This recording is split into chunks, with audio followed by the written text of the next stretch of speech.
around and have a discussion about FBA. Sure. You don't want that smoke. You don't want that smoke though, Ron. Hey, bro, nobody can do Hey, anything see, with look me, here. bro. I'm gonna tell you this, Ron. So you can fuck with people like Rob Moore and all these other cats. You can't fuck with me. Yo, nobody can do anything with me, bro. Sure. And that's what he Yo, thought. Ron. I never understand. I don't know your thoughts about Tariq Nasheed. Do you like him or dislike him? Family, why does every conversation end up talking about Tariq Nasheed? Then he want to know, do I like him or dislike him? Yo, they want us to go against Tariq Nasheed so badly, it's insane. They hate that man that much that they want us just to say something bad about him. Wow.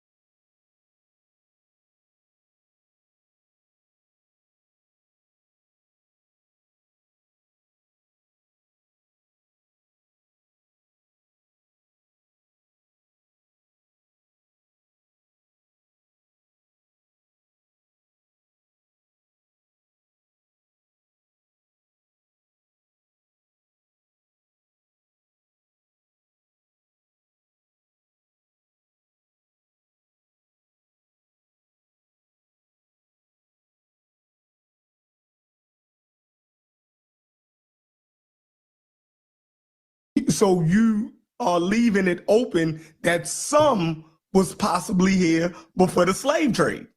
Now watch this. When white folks got over here with slaves, nobody was here. No, there were people here. They told you. You said a lot of us. When you said us, no I'm Negroes. thinking you're talking about Black Americans.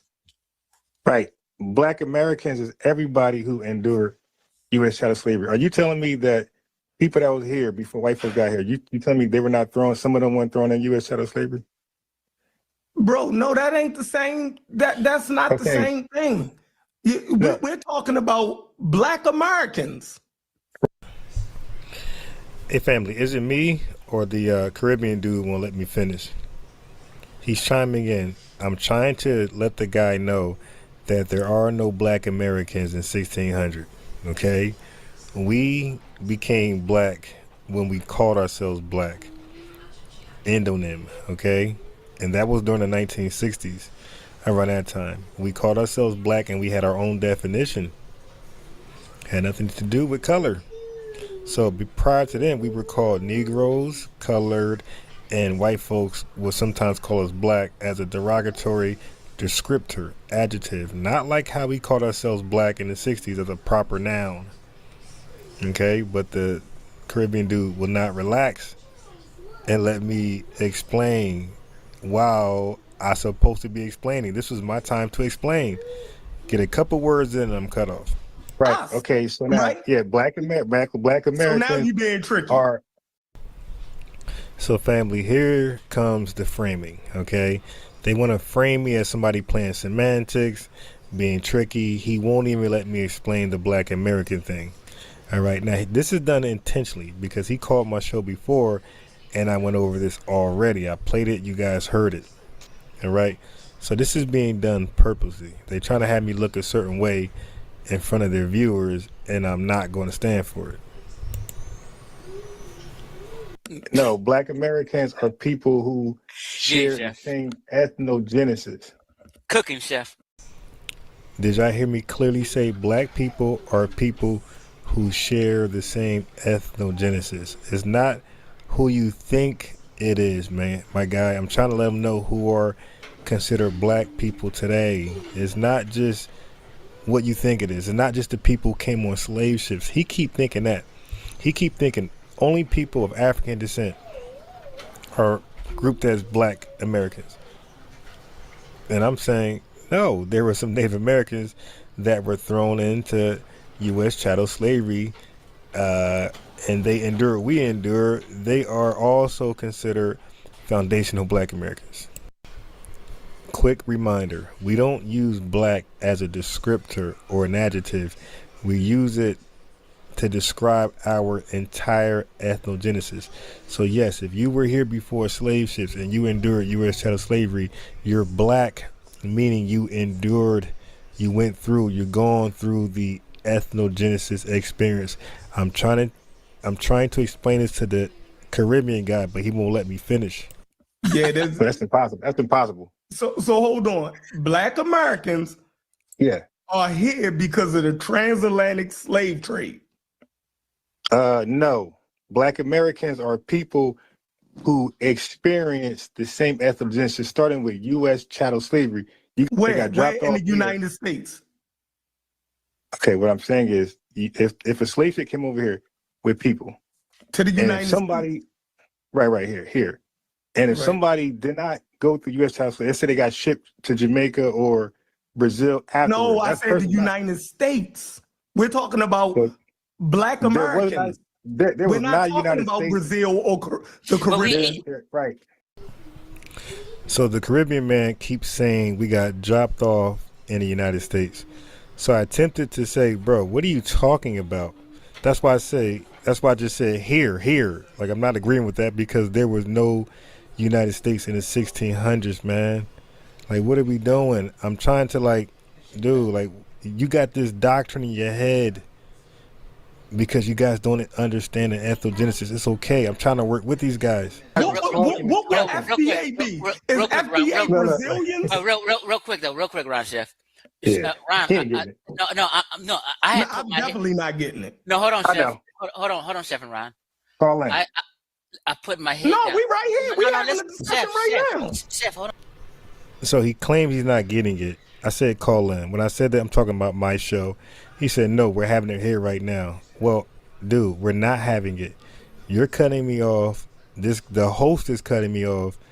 I'm not able to finish a coherent sentence at all. Everybody's cutting me off, and then you're blaming me while you're confused. So I'm like, all right, well, just call in my show. This won't happen. So he called in before, and this wasn't happening as far as me explaining our ethnogenesis. So, no, we're having it right here. Well, I'm trying to have it right here, but it's not going anywhere. I'm being cut off because you guys thought you knew my position. Now you don't. And now you're like, okay, we done messed up. No, hold on, Chef. Listen. Okay, you got hair in your chin now? Ron, listen. Just slow down. I'm just making one sentence. I put my head down so I can seriously, intently listen to you. And I think Chef Ron was doing the same. We are listening to you. But I think me and Chef's issue is you're not making it plain. Hey, family, how many words did I get in to make it plain? I never had an opportunity to make it plain. They keep cutting me off. I have not even explained the ethnogenesis and how, well, I just said, bro, there was no United States. I'm trying to correct these guys. I know they're all over the place and they won't let me go. So it's like, yeah, I see why you're confused. It's your own stupidity. It's like a little wordplay. Chef is asking you a question. I'm looking for a direct answer, but it's like a tricky answer. You get what I'm saying, Chef? Mm-hmm. Okay, go ahead, Rob. So, family, that's called framing. They're trying to frame me as a confused person that doesn't know what he's talking about in front of their audience. So when I make sense, they can overlook it because I'm the confused one. And you guys can bear witness. I have basically said nothing. They keep interrupting me, but then say I'm not making sense. I'm not making it plain. I'm confusing.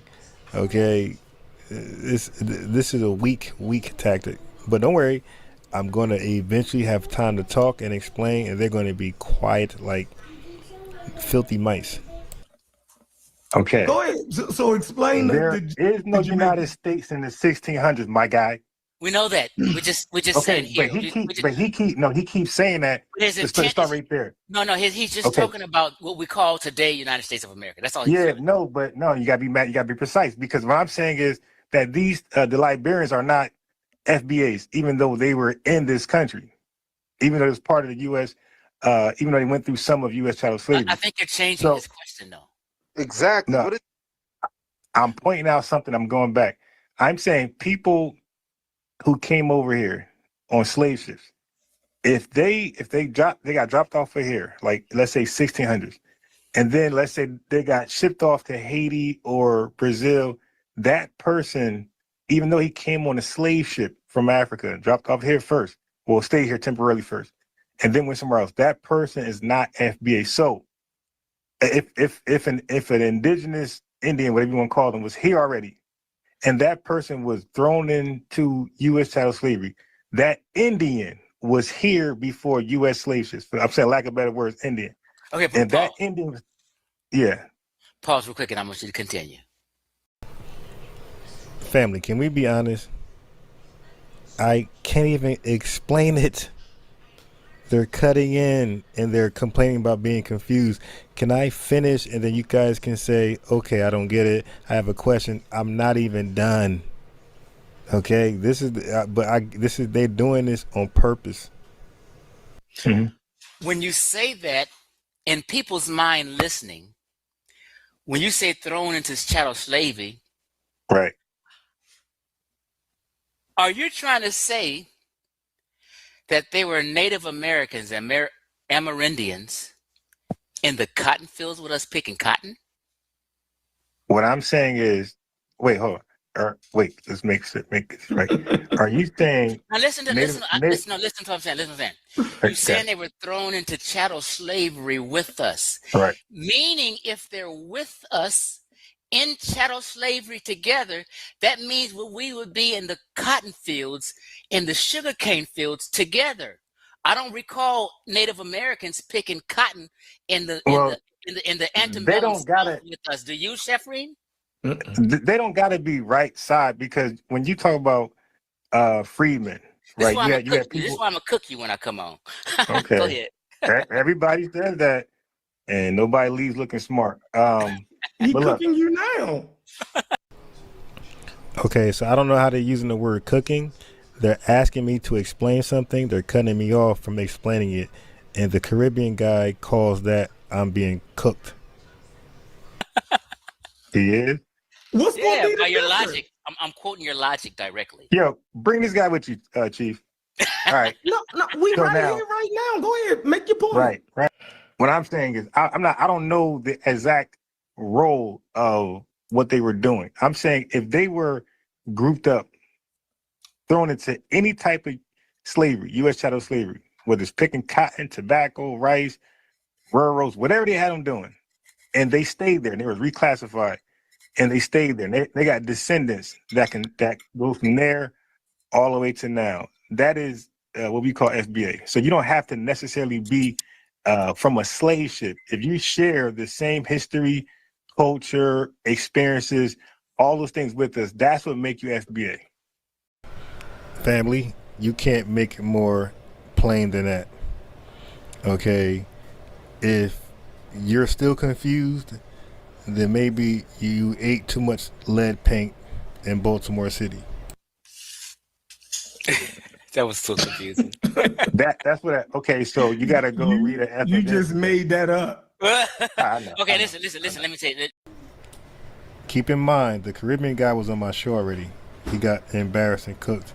He just said I made up what an ethnogenesis in America from U.S. chattel slavery. He said I made it up, and then later he's going to agree it existed.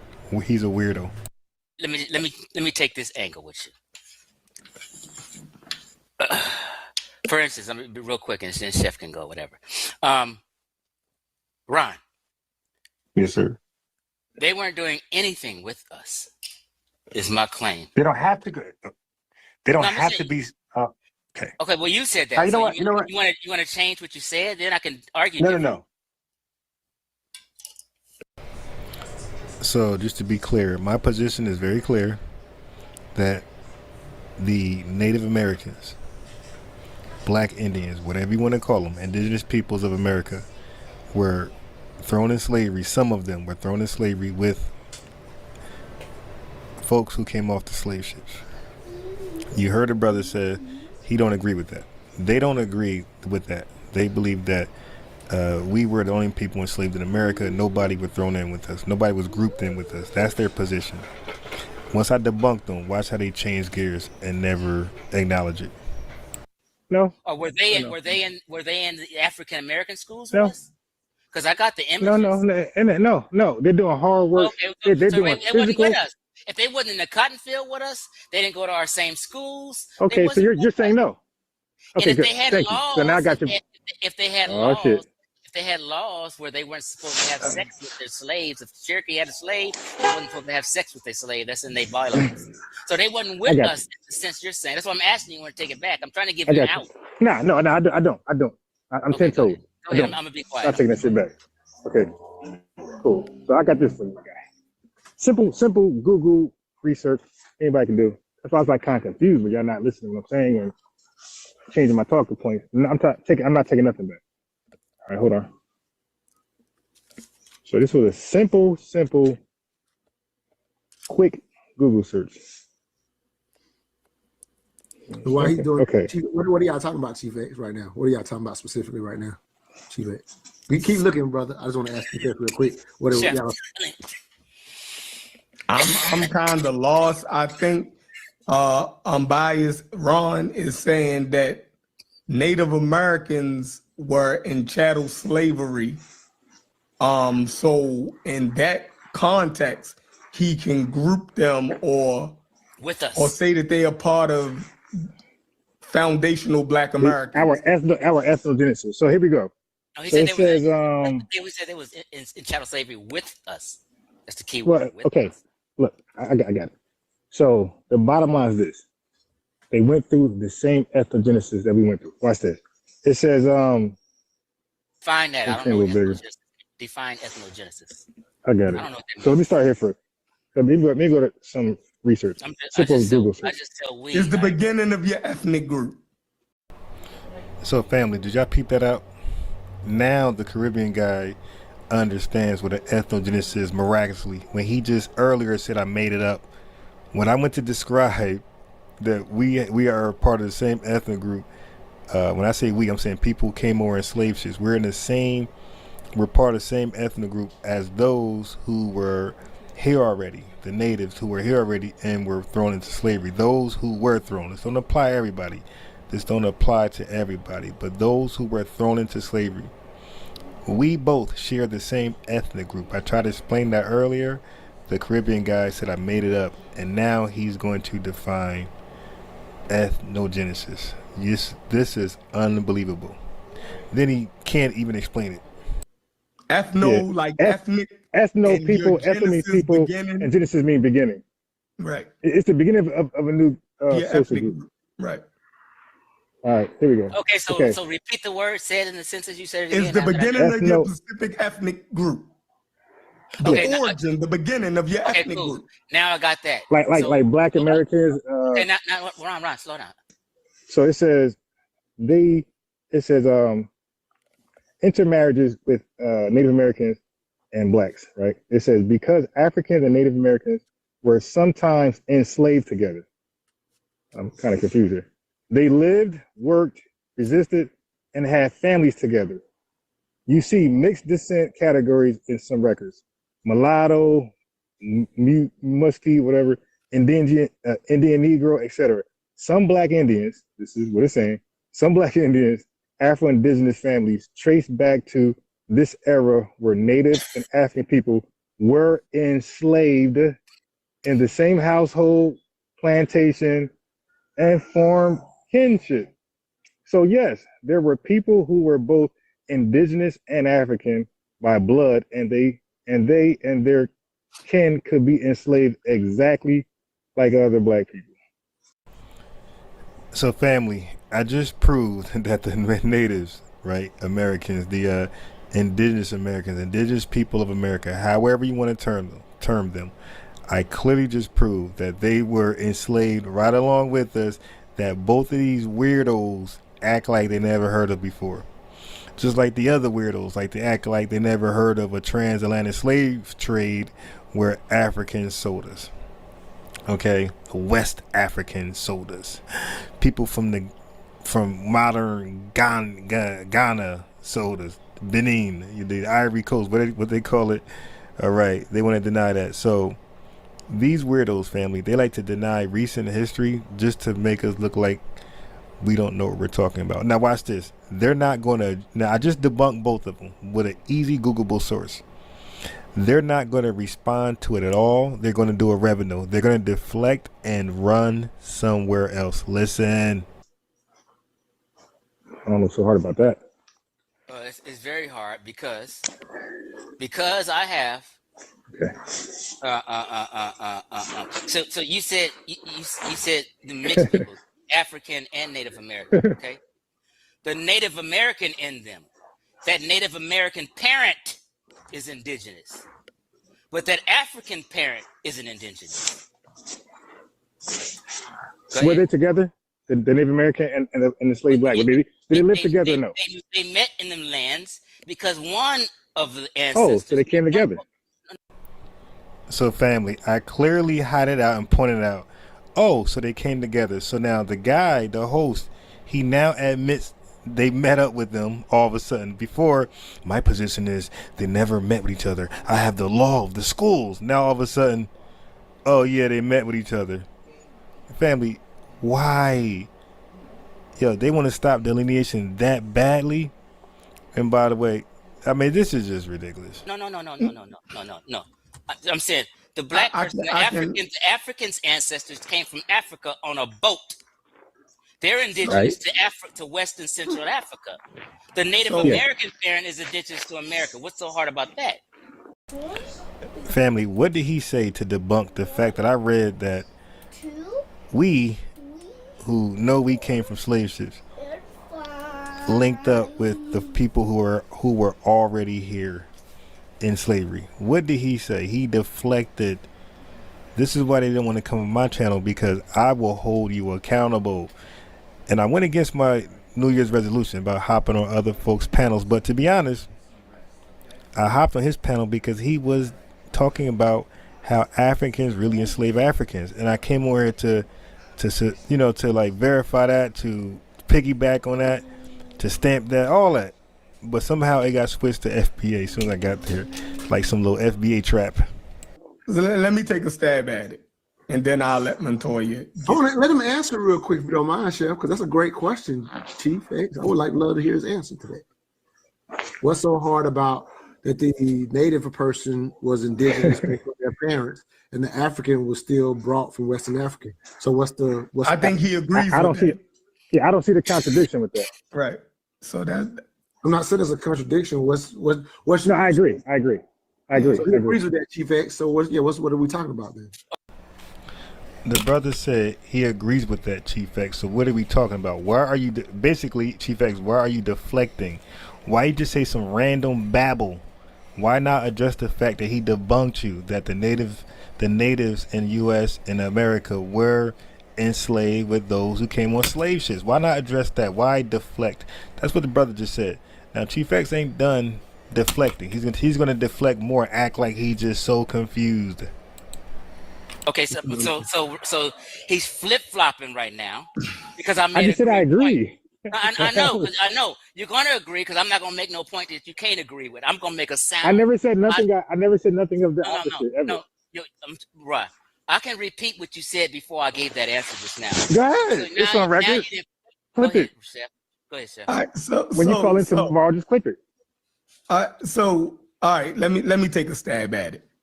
Now, we know that Native Americans, and the enslaved Africans, and Europeans, all to a lesser degree,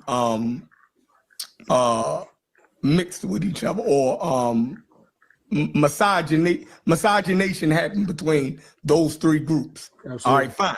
Okay, so now we know out of that mixing, we still have who became African Americans or black people. You still have the Native Americans, and you have the whites. So even though miscegenation happened between those groups, FBA, right, or African Americans are the black people. That's the of that group. The Native American is still a distinct group as Native American, and the white is still the distinct group as the white. So even though it had miscegenation, the Native American could never be Black or African American, because that's a whole different group. Y'all get that? That's I don't think you understand ethnogenesis. But look, let me finish. The ethnogenesis, right, created the Black American, right? The ethnogenesis created the Black American. It didn't create the Native American. The Native American is a distinct group, different from the Black American. Those are you groups done now? are still distinct groups. You said that like 4 times over. Right. No, wait, relax. It's my turn right now. Hold on. So ethnogenesis is not always genetic. It's also social. So So the Caribbean guy who was pretending like he knew what an ethnogenesis was at that time, I just showed and proved he did not know what an ethnogenesis was at that time. Ethnogenesis are not always genetic. I'm gonna be nice. He's an unwise guy who's not on my level at all. Yeah, you ain't say he won't say it. He said he's gonna wait till ethnogenesis includes those Native Americans. Another word from ethnogenesis. I haven't been arguing anything about. I even asked you what that meant. I'm not arguing about. Oh man. Yes, folks, you heard it. These scholars who are trying to debate me, these great researchers, right?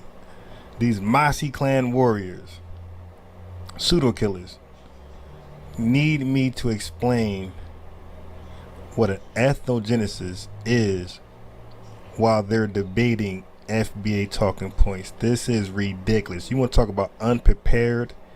You want to talk about not ready? You want to talk about not on my level? You don't know what an ethnogenesis is, and you want to debate FBA talking points? Well, what are we doing here now? But we done told you what it meant, and I know you understand what that meant. He's saying I know now, but what you say? You disagree with me on? Say it again. He won't say it. He says saving it for a debate. Why don't we just? I said that I'm the same beginning I said earlier. I said I don't believe like Tariq, like all those people where a lot of people were here that were not from the slave ship or FBA in the beginning. I don't think it was that many. That's just my personal opinion. That's my personal assessment. You don't think that many what? People that was already here, you want to call them Indians, Native Americans, they were here before we got here. They were also, I said a few words, people cutting in, man. No, I'm agreeing with you. Come on. Okay. My fault. But they were thrown in and grouped up in the ethnogenesis. That's what I'm saying. Who's they? I'm so confused. The people those that were enslaved with us who didn't come on slave ships. Who was enslaved with us? Who's those enslaved? I just said the Native Americans. Goddamn, we say the same thing over and over and over. Listen. Family, he was bragging about how old he was. You know how we do. We're old, so we're automatically a quote unquote elder. And once you're a quote unquote elder, you know everything and you cannot be corrected. Family, this guy is outdated and outaged. Okay? Whatever he was doing some years ago, debating and research, that's beyond his days. That's beyond his best days. He's totally confused. He said, what people who we were only ever talking about, you guys can agree to this, we were only ever talking about the people who came on the slave ships and the people who are already here. We talk about ethnogenesis, and we were arguing whether we were grouped up in chattel slavery together. He said no. I said yes. I read a source. The source said yes. All of a sudden he agreed. Everybody agreed, and now we're back confused again. It's not me, man. It's you guys. You thought you had a aha moment. You thought you had a gotcha moment. You thought I was FBA, and all of a sudden I'm just weird, goofy, and you're getting demolished on your own panel, your own channel. Listen. This is crazy. Because first you were saying those who were listen. This should be an easy win, right? Let me ask you, because I'm confused on where you stand. Let me ask you this simple question. He won't say it. Now, before I ask, because I want you to call. I want you to bring this to debate. Ron, I'm trying to have some order. I'm very fair. Just relax. listen. Let me first. Do you consider? Do you agree with the term calling each other black? I just want to know that before I ask this question. No, and that's why I want Chief. No. Just we're not going nowhere else right now. Just let me get my question off. I'm just I just answered. Okay, so you don't like being called black, right? No, not me. I was Wait a minute. trying to explain. Ron. You're trying to wiggle and go somewhere. I'm trying to keep. No, I'm not, bro. Okay, listen. I tried to explain this to Chef one day. Listen. Forget Chef for a minute. I don't waver. Right. Family, I know we all know I'm not crazy. Where in this conversation did I ever say I don't want to be called black? So I'm trying to tell him, brother, you got my position in reverse. I don't hold that position. I'm proud to be black. Okay, like James Brown, and black is beautiful, like Dr. King said, okay? No, my position is black Americans in America are the only black people. Everybody else who visits this country with African descent, they are visitors from their homeland, which is not called black. It's called Nigeria, Africa, the continent, the Caribbean, the islands, Jamaica. That's what they are. When they come here, I'm sorry. They were that before they got here. They supposed to be that when they get here. We don't appreciate them taking on our ethnonym when they come to our country, which is black. No, that's my position. It's not that I don't think I'm black. I don't think they're black, and they should not be called black when they come to America. That's our unique ethnonym. We define our ethnogenesis as black. So that's unique to us, not to anybody who recently come here. Can you just say your answer? He's asking you what your thoughts are. He keeps cutting in. I haven't even. Wait, hold on. All right. So give the question and then let me go for 30 seconds. Ron. Got it. This is my platform. Let me ask you a question. Let me moderate my platform. You did, and you cut me off. No, I'm not cutting you off. I'm trying to ask you a question. Okay, go ahead. Let me know when you're done. Okay, listen. I just wanted to ask you how you feel about black before I ask you the real question. So we can be aligned in our understanding, so I can understand each other. Okay. Are you okay? So just yes or no? Are you okay? No. Hold on. I'm not doing yes or no. Okay. Listen. Are you okay with being called a black man? Yes. Okay. Now. What? Let him finish. Let Chief ask the real question now. He didn't spit me around the block so much I forgot the real question I wanted to ask him. Okay. So okay, here you go. This is what I wanted to ask you. Okay. So were black folk in the soil in the Western Hemisphere, in what we call the United States of America, Brazil, South America, or Mexico, were there black folk in these lands on this soil prior to 1492? Now that's what I'm trying to save you, my guy. Living and having a culture and had been here forever. Were there black folk here then? Are you done? Okay, so now I was trying to save you all of that by defining how I take on black, and you cut me in. You said, do I identify as a black man? Yes. This is why Chief, you gotta go on mute and let me go, man. You didn't make you let the other brother go. I'm attempting to answer it so he can understand it. He keep cutting in. Just let him answer it the way you want to, Chief. The dude, he trying to bottle me. It's some goofy shit. He's gonna get cooked. I'm gonna let you answer how you want to answer, but I just want to know. That's why I preface before I ask the question. Are you okay with being considered a black man? And are you right. Okay Me personally, yes. Them no. Right. Hold on. God damn. This is why FBA, which means Foundational Black Americans. What do we mean by black? Now you're gonna die tonight. When we say black, what does that mean? Hold on, man. Calm down. Exactly, bro. That's why you should listen to the answer. You can't bottle me up, bro. Ron, hold on. You're not my level. This is the thing. You're so paranoid and think someone's trying to bottle. Who's paranoid? Listen. You won't let me get more than 15. Go ahead, Ron. Go ahead. 10 words in. I was trying to save you to confusion, my guy. Do you know what an exonym is, by the way? Chief? What's an exonym? Go. Exactly. You're not my level, my guy. Right. But I'm going to answer. Just go. He still talks. He says go. Okay. I know the mistake you're gonna make. You asked me personally, do I consider myself a black man? I say, yeah. Ron, you're muted. Nobody can hear you. Okay? Stop He was about to answer, no. First of all, let me get some motherfucking order on my show. I don't do this shit. I don't do all this over talking. I don't do that. We've been having a great conversation like adults. We have.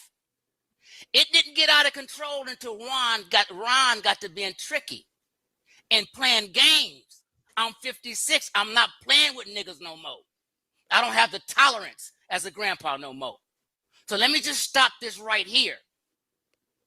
I mean, Ron, no harm. I'm not trying to have a gotcha moment. I'm not trying to corner you. I don't play these games. Meanwhile, he's playing those games. He's telling me to relax, and he's the only one hyped up. Little Flipper T. His name is Chief X, but he's acting like he don't understand American history. Like, he's just all over the place. I don't know what's going on. I'm like, dude, I get it. You thought you had me. You thought I was whoever you thought I was on the internet, and you thought you had some talking points for me, and they flopped. You and your panel. You see, I'm composed. I'm laughing. I'm enjoying my time. These guys are frustrated. They thought they had one. It's not looking good. Family, I'd never go on somebody's panel and look bad. When they come on my panel, they all look bad. Because I'm going to hold you. I'm not going to do what he's doing. I want your answer. When Revenue come over, I let Revenue give his answers. Tether Dream come over, they give their answers. I cook their answers, but they're allowed to give their answers. I don't got to keep cutting in. I'm not that insecure like this old man.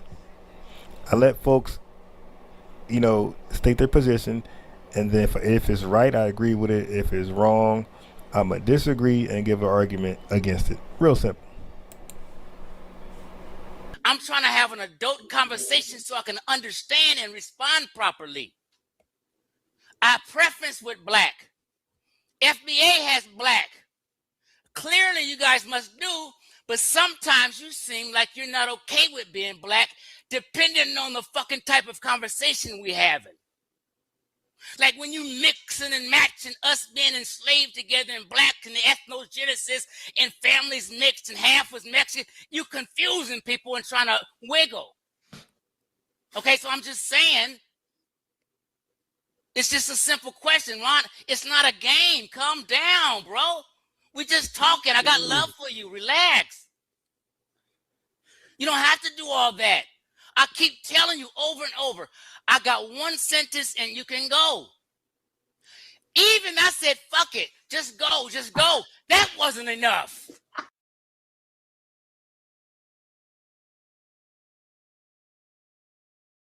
You had to earn my damn. Calm down. He's the one screaming and yelling. He's talking about he don't understand Native American ethnogenesis, but his name is Chief. All right. Now, he keeps saying go. I go. He cuts. Thank you. I said, Chief, when you come over, you get 3 minutes or 2 minutes. How you gonna do it? Uninterruptions. Because I'm not gonna try to bottle. That's why I did Rob Moore. I'm not trying to bottle nobody to a yes or no. I want people to explain exactly what's in their mind. And I'm gonna come behind either agree or disagree, and I'm gonna do the same thing. Now, he just asked me. I was trying to save him with the word black. I'm trying to tell you, my guy, black is ambiguous. It applies to people it shouldn't apply to. Okay, so you asked me personally, FBA am I a black man? We don't know what FBA is because okay, so he cuts right in. No, let's be clear. Yeah. He said it's ambiguous. My guy. Then you said, calm down, you're nervous. Dude, you're nervous. Dude, okay, got it. Okay, so you can't respond after I'm done? So I already see how it's gonna go. I'm at the I could tell already. I'm gonna give him 3 minutes, he's gonna go. Then my 3 minutes, he's gonna cut in. I could tell already where it's gonna go when we have this so-called debate where he dies. I decided just now. I know you're not. I know you're not. That's as best you don't. As best you don't. Home field. Yeah, because we don't want to Rob Born you, okay? All right, we don't want to unk you. So he said, am I a black man? I said yes, and then he had misapplied the word black to other people who I would not agree are black men. That was your problem. Like who? Like the Brazilians. And then South Americans. Black. You misheard me then. I didn't call him black. So I was naming geographical areas. You see what I'm saying? You must have misheard me. Listen to what I'm saying. You listen. I'm saying you agree with being called black. So word of Again, let's go to 1450. Because you said that he's The audience. By the way, family, he's muting me over and over and over and over and over. Am I crying like Revenue? Am I crying like Tethered Dream? Am I saying, oh, you muted me, you muted? He's muting me. I know it hurts. The truth hurts, and he's mad. He thought he had one.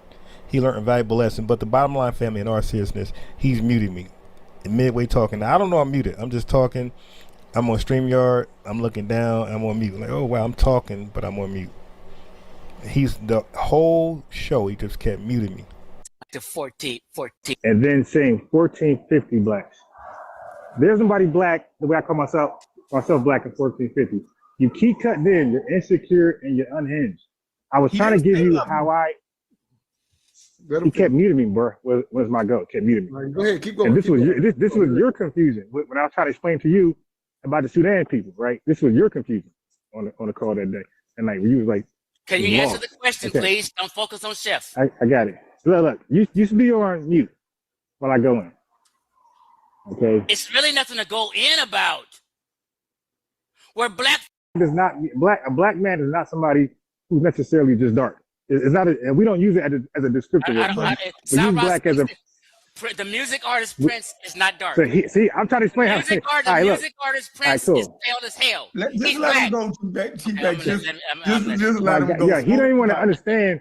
And this is what I'm trying to explain to the guys off his. They're black folk. See, he's trying to wiggle out the question. You're misapplying the word black, my guy.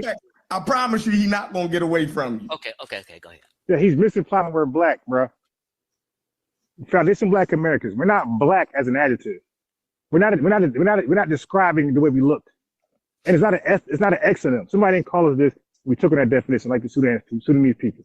Okay, we are black through experience. Our ethnogenesis is called black. Has nothing to do with our skin tone. Like you said, Prince is light as hell. He's black. Okay, Dr. King, he said he's black and beautiful. We got Black Panthers, Black Wall Street. It's got nothing to do with his skin tone. So when you say, am I black? Yes, I'm black because our ethnogenesis, our unique ethnogenesis is called black. You said 1450, there's no black people on the earth in 1450. Black happened here with our ethnogenesis.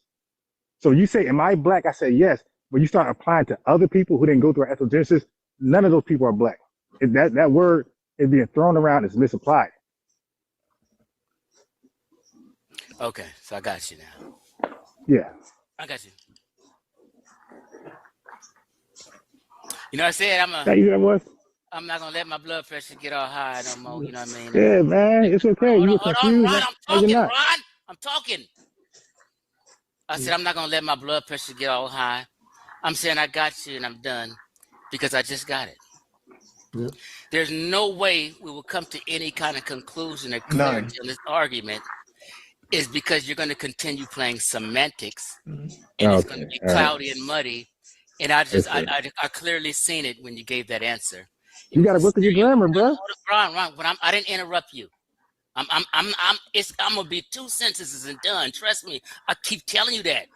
I'm not these niggas that be running their mouth forever. I say something and ask a question and move on. I'm not like if I was on your show, you'd be on a 10-minute soliloquy, and then I might be able to say 30 seconds. I don't do that to people. That's a lie. That's a lie. Fair. Okay. Black people are only who you formally call African Americans or FBA. They're the only black people. That's another one of your contentions, right? Yeah, there's more to that, but yeah, that's a flat out. The Brazilians, the black people. They're called Brazilian. No, bro, we're called Americans. But Afro-Brazilian. They say something else. Hold on. Okay, so they're both 10 toes down on Brazilians, calling themselves black. And I said the same way we call ourselves blacks. We're missing things. Exonym, ethnonym, main, single, identity. Boy. So he's talking about su negro. When Brazilians call themselves su negro, that means I'm black, right?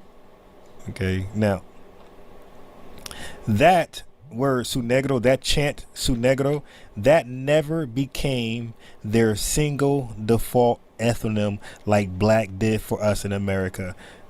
The Caribbean guy is absolutely wrong. Su negro never been their single default ethnonym. It was usually a racial descriptor among several, right? Several people in Brazil. That was not the standalone name of the Brazilian people. Caribbean guy, you're wrong. Okay, so watch this. The way we use black in America from the 1960s, we capitalized black and we used it like a proper noun. I keep telling you guys that. That's our ethnonym. We did that. We said proper noun black. Black people, black Americans, black history, black community, black Wall Street, black Panthers, right? So very often black equals our ethnonym for the descendants of U.S. chattel slavery. Even when people also say African American later, or even say FBA later, etc., we use those three the same way. We use black the same way we use African American in the 90s, and we use African American the same way we use FBA today. Okay, so so words like a people name. So it's a people name. It's not just a skin color word. So you can say blacks fought for voting rights, and everyone knows we mean a specific historical people with a shared origin story, territory, or political claim. We're not thinking about Sudanese people. We're not thinking about Brazilians. When you say black people fought for rights, you're not going to think about none of those people. Watch this word, since you guys are, ethnogenesis. That word is so hard to understand. Ethnonym, exonym, endonym. Well, I got demonym. Well, I got another word for you. Ethnopolitical. Okay, so black became our ethnopolitical identity.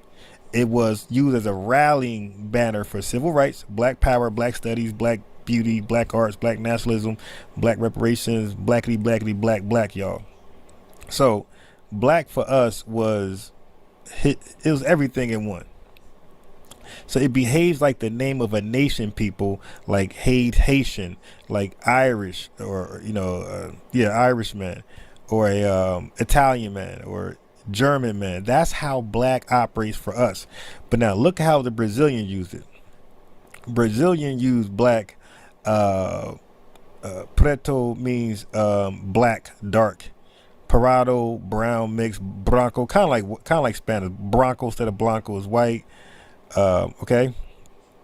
But when they wanted to describe people, they said Amarelo. That was Asian people, and they said Indígena for indigenous. All right.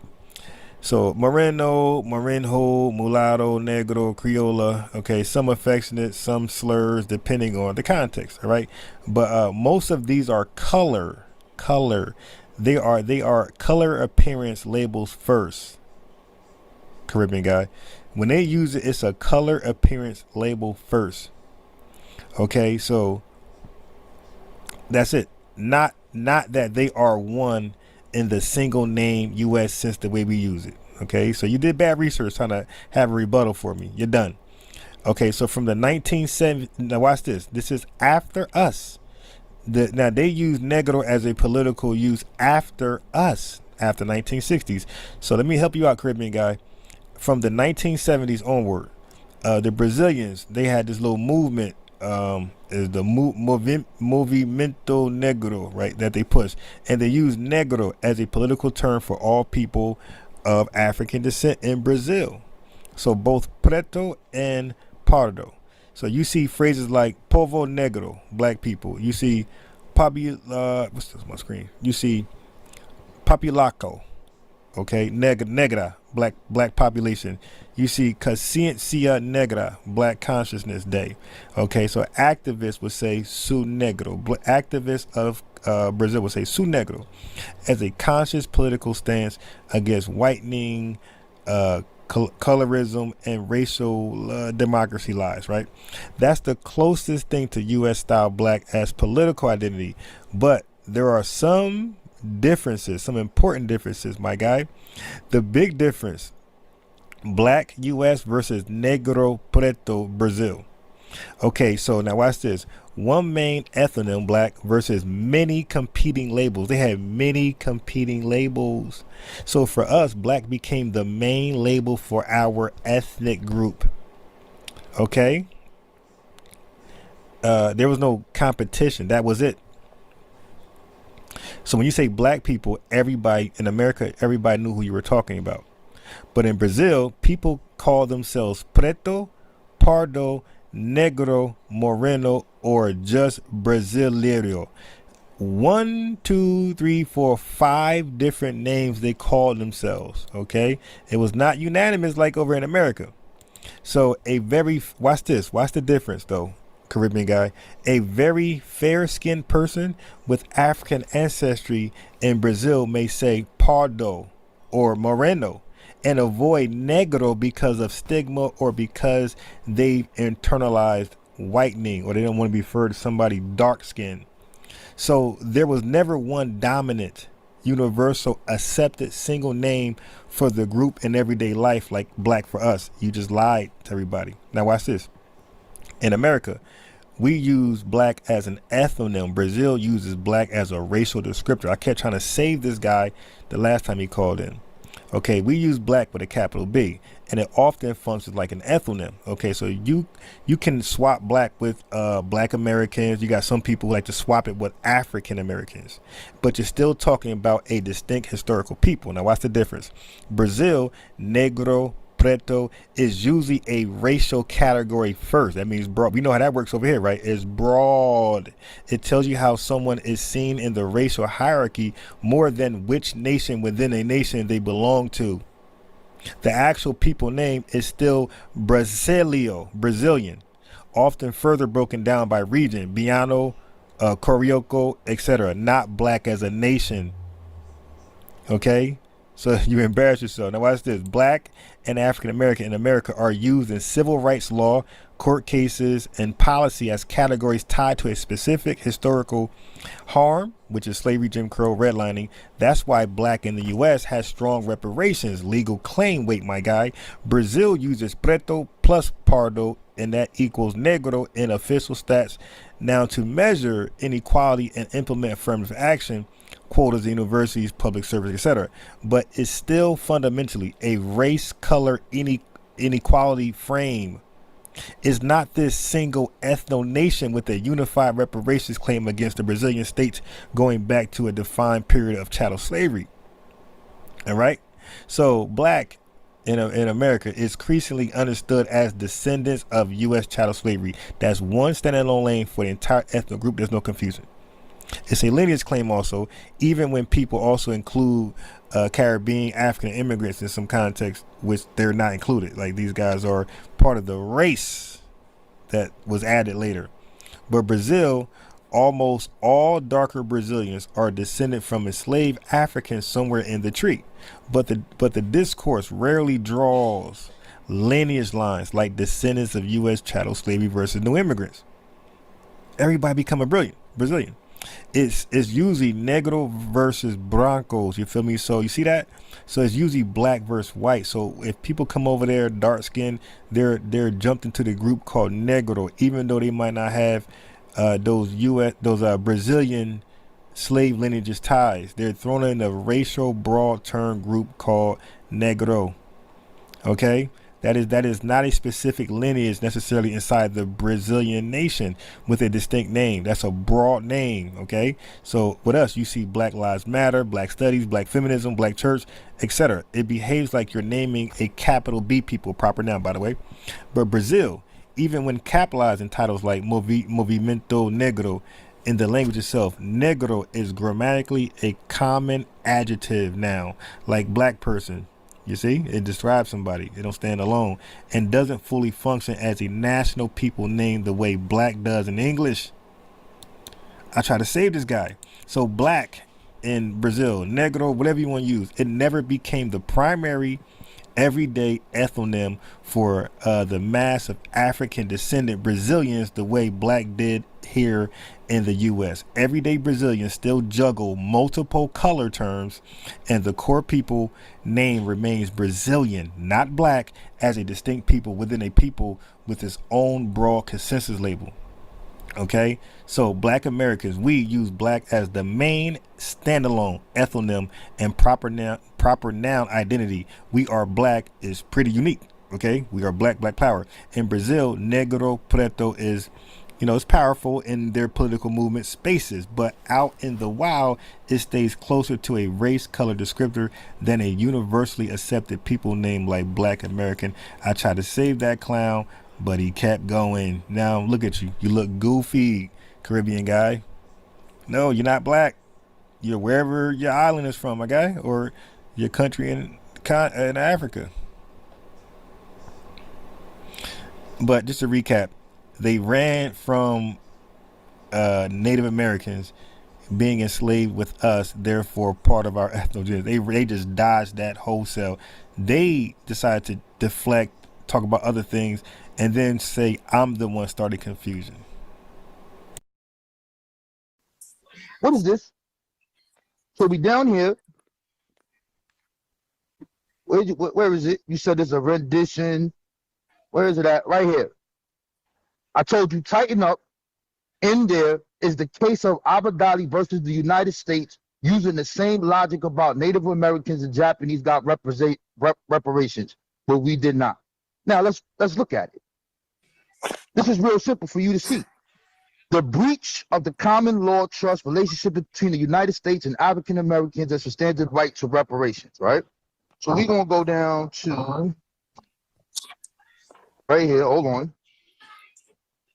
An overview of African American reparation claims. Okay. Let's go here. We're gonna get down there. Hold on. Hold on. So right here is talking about, hold on. Prior lawsuits seeking African American reparation in American courts have been unsuccessful. These claims sought to remedy the purported torturous, racist, and/or inequitable treatment suffered by slaves and their descendants. Private corporations, state municipalities, and the federal government have been named defendants in the actions. The claims against the defendants have attempted to recover damages for inequitable gains related to unjust enrichment from slavery. In here is going to talk about this sovereignty that they have and why they used it. Did he say sovereignty? Oh boy, family, get ready for plebiscite Babel heaven. But we're going to get down to my man Abadali. Where is it? Is it here? Everything. Let me turn the sideways for you. Wait, is Abdali versus who? Abadali versus the United States. What are the barriers that Europeans put up against us when we put these claims in for our reparations? But you're just asking random questions. At this point, that's what I thought. You don't know. But anyway, let me read it before my phone died, bro. It says the claims were filed near the expiration of the Civil Liberties Act of 1988. The Civil Liberties Act provided an apology to individuals of Japanese ancestry. The Civil Liberties Act provided an apology to individuals of Japanese ancestry from the government for those who were evacuated, relocated, or interned during World War II. It also authorized the ORA to make reparations to successful claimants in the amount of $20,000. Or interned during World War II. It also authorized the ORA to make reparations to successful claimants in the amount of $20,000. The ORA denied the plaintiff's applications based on their failure to meet the threshold criteria of Japanese ancestry. Family, you heard it yourself. 1988 Civil Liberties Act, that was an act specifically for Japanese people who can prove they have Japanese ancestry. They were allocated $20,000 per person, and these Negroes' case were rejected because they were seeking reparations based on an act of 1988 Civil Liberties Act that was only for Japanese. These guys' cases were dismissed because they couldn't prove Japanese ancestry. What are we doing? Ayo. But this is their king. This is the guy they said I shouldn't debate because he's so well studied. Bro, you gave me a case of a plebiscite babbler trying to tether on Japanese reparations. The ORA denied the plaintiff's applications based on their failure to meet the threshold criteria of Japanese ancestry. Plaintiff Abadali subsequently filed a timely appeal to the Assistant Attorney General for the Civil Rights Division. The appeal specifically requested that the Attorney General seek an extension of the Civil Liberties Act. Anyway, they're using the same thing that the Japanese did. They're using the same thing that the Native Americans did, and they shutting them down. You told me this is the different thing that we're doing. They're doing it wrong, and I'm telling you that we already did it. When I told this dude he's not on my level, he didn't believe me. He said, bro, ADOS, FBA, bro, you can't claim reparations for an act that was specifically designed for people of Japanese ancestry. What are we doing, man? Like, really, what are we doing? Listen, during World War II, this is the time frame he used. During World War II, the U.S. government locked up Japanese Americans in camps just because they were of Japanese ancestry, right? World War II. Okay, decades later, after activism and commissions, Congress passed the Civil Liberties Act of 1988. Look what the act did. It did two basic things. This is what he referenced these plebiscite Negroes were doing. The act represented officially apologizing for Japanese internment, and that's one thing, and then it paid $20,000 per person to people of Japanese ancestry who were U.S. citizens or permanent residents, incarcerated, evacuated, or excluded under World War II. Okay, World War II orders. So legally, that act is very narrow. It's very exclusive. Okay, the act is only for people of Japanese ancestry that were locked up. So it ain't all Japanese people, but that's number one. You got to be of Japanese ancestry. Then you got to prove you were locked up by the U.S. during World War II, not before, not afterwards, under specific orders, or the surviving heirs. People can represent them. It did not say any Negro who have been discriminated against by the U.S. can now claim reparations. This is embarrassing. Okay, so he's talking about three plebiscite babblers: Obadali, Karati, Bisha, X. I'm gonna say X Ali, and the names Kalonji. Okay, they were leaders of a crazy cult called Republic of New Africa (RNA). They were advocating black nationhood and reparations, and they wanted land in the South, a couple states. Okay. Oh my God. So when they went after reparations, they tried to hook their argument to the Japanese internment precedent. Okay. So basically, the U.S. admitted it did wrong to Japanese Americans, not black Americans. The U.S. passed a law, Civil Liberties Act, giving them an apology and money, giving Japanese an apology and money, not black Americans. Watch this. Black people in America, we suffered from slavery, Jim Crow, COINTELPRO, police abuse, massacres, etc. So their logic was, well, if Japanese Americans got reparations being unjustly imprisoned, then black people should get reparations for centuries or worse treatment, right? So they was coming with the, you pay them, so pay us. So that's what they have in common with us. That's it. Look what they did. This is insanity. They used the Japanese case and the Civil Liberties Act as an analogy and almost like evidence of national guilt. Okay, so they're like, well, you already admitted to reparations, so you got to pay us too. No, they admitted to reparations and harm done to Japanese people, man. The act only covered Japanese ancestry. It was not a general reparations law. Okay? And not all Japanese people, those who met the WW2 conditions or their heirs. Nobody else is covered, man. Yeah, this is crazy. Yeah, this is crazy. So, those black plebiscite babblers that Raborn used to show how we won't get reparations like this, you can't make this up. They were not of Japanese ancestry, nor were they interned in World War II. Okay, in the camps. They were not interned in the camps of World War II. So, no, man, they can't get no damn money, bro. There's no cut the check for them. There's no cut the check. Brother, yeah, you gotta stop. You gotta stop, bro. You're losing your mind trying to win against a guy who is unbeatable. This is your source, man. Family, let's talk about it.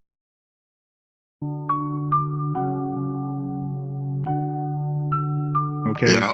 And then even I could even throw Garvey in there with the back to Africa, with the, it's okay to do like 10 here, 10 there. But I think his movement was massive. He was trying to get like as much people possible. So when you do a task like that without small proofs of concepts, without small wins, it's almost fantasy. Like people need to see it. People need to see a glimpse of proof, right? So if I'm telling you. You say you got to make first downs instead of just trying to go for Hail Mary touchdown. Yeah, that 90. Yeah, you play. Well, if you play video games, football, you're not throwing a 99-yard touchdown, or even a 80-yard touchdown. You got to chop your opponent up. You dig, and get them slipping, get them desperate to stop you, and then that's where that big play happens. Move the trenches. Yeah, so that's the problem. So just to leave off with Umar, he So I did some research, right?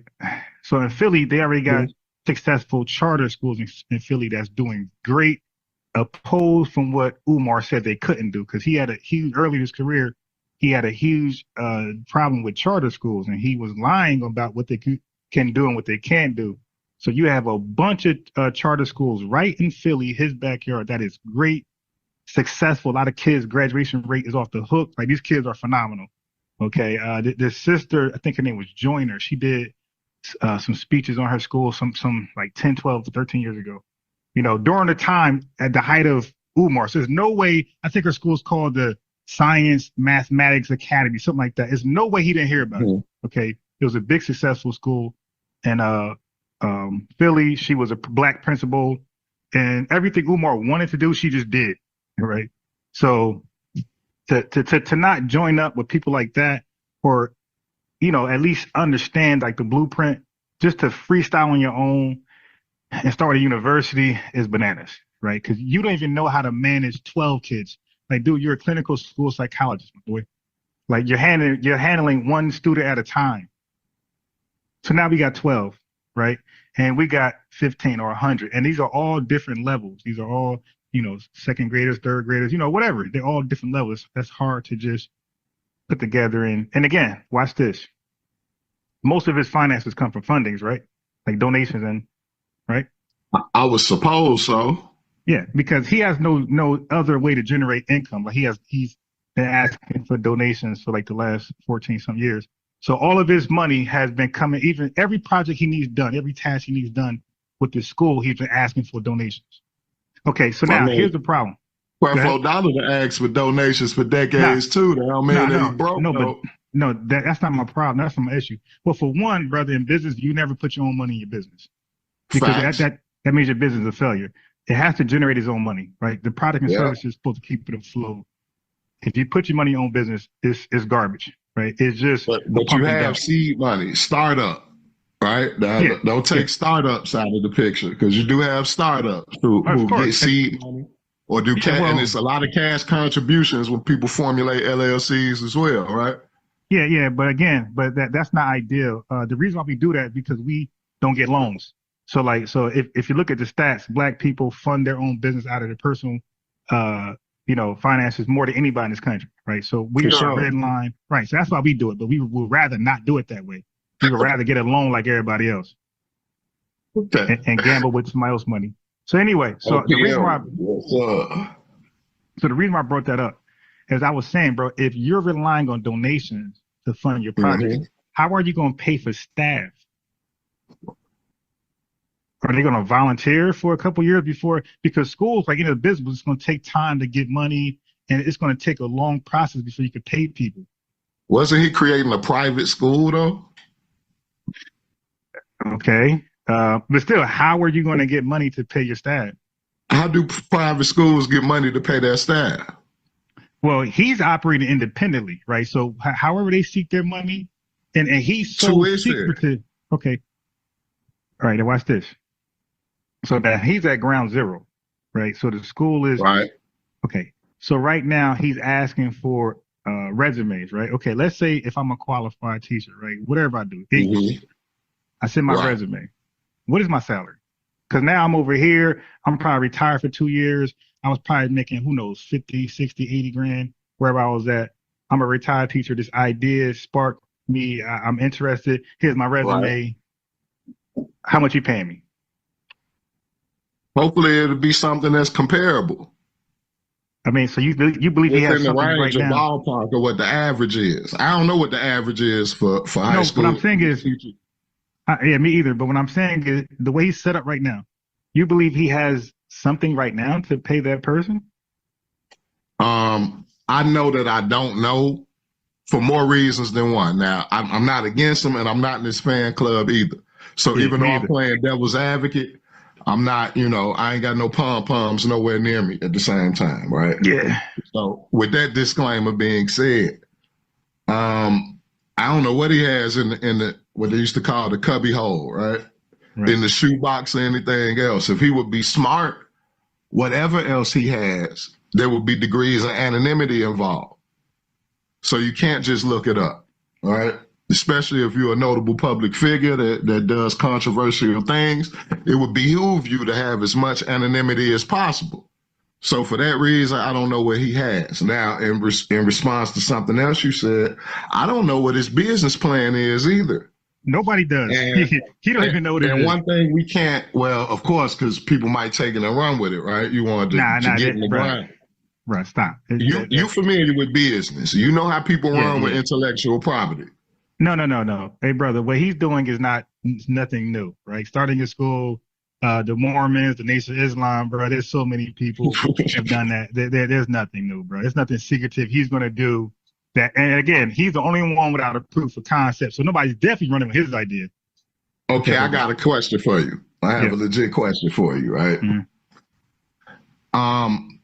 How good, on a scale from 1 to 10, how good do you think that you can eyeball estimate the bureaucratic red tape that goes along with trying to do something like that?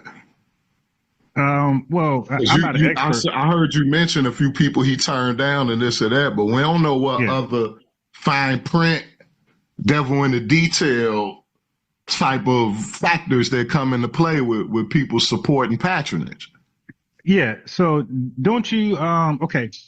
So let's take it this way. Like, let's say there's an operation, an illegal operation in your neighborhood, right? Now, you don't know for a fact it's illegal, right? But all you can look at is the traffic and certain signs that looks like it's illegal, but you could be 100% wrong when you call the cops. Okay, so with Umar, he's doing that with me. So his little things that he's doing, again, I'm a guy who I work with contractors. I know what it takes.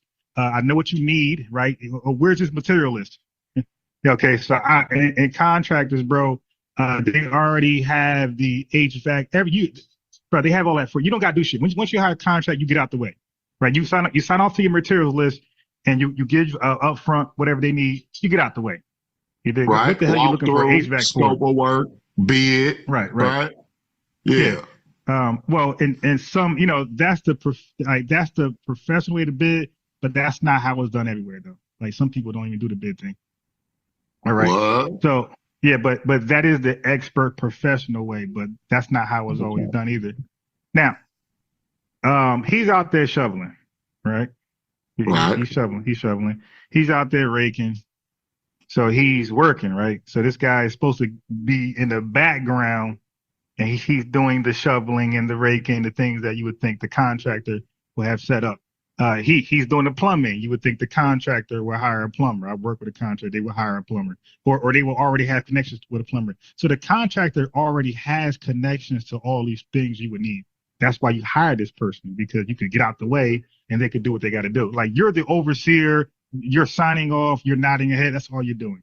And if they need more money, because this happens a lot too. When you sign off on a material list, sometimes the estimated cost it can change. That's also in the contract. The contractor lets you know, hey, I foreseen it as I need 10 grand up front for these materials. It turns out the hole is deeper than what it was. so we're gonna need an extra $5,000. Like that's normal in that business. Mm-hmm. Okay. So for this guy to sit there and say, for one, when you do contract work, bro, you don't be racial. Like you look for the most qualified people there.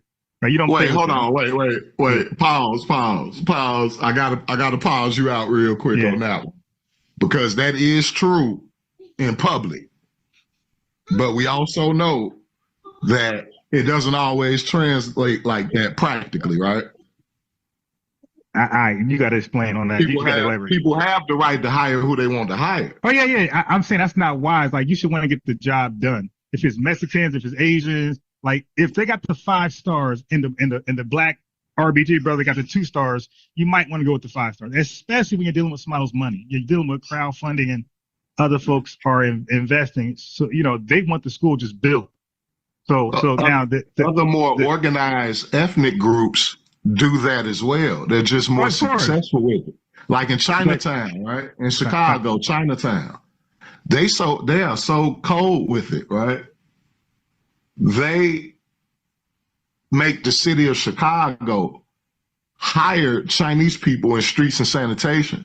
So even if there's potholes to fix in the streets, it'll be some of them that are represented and compensated.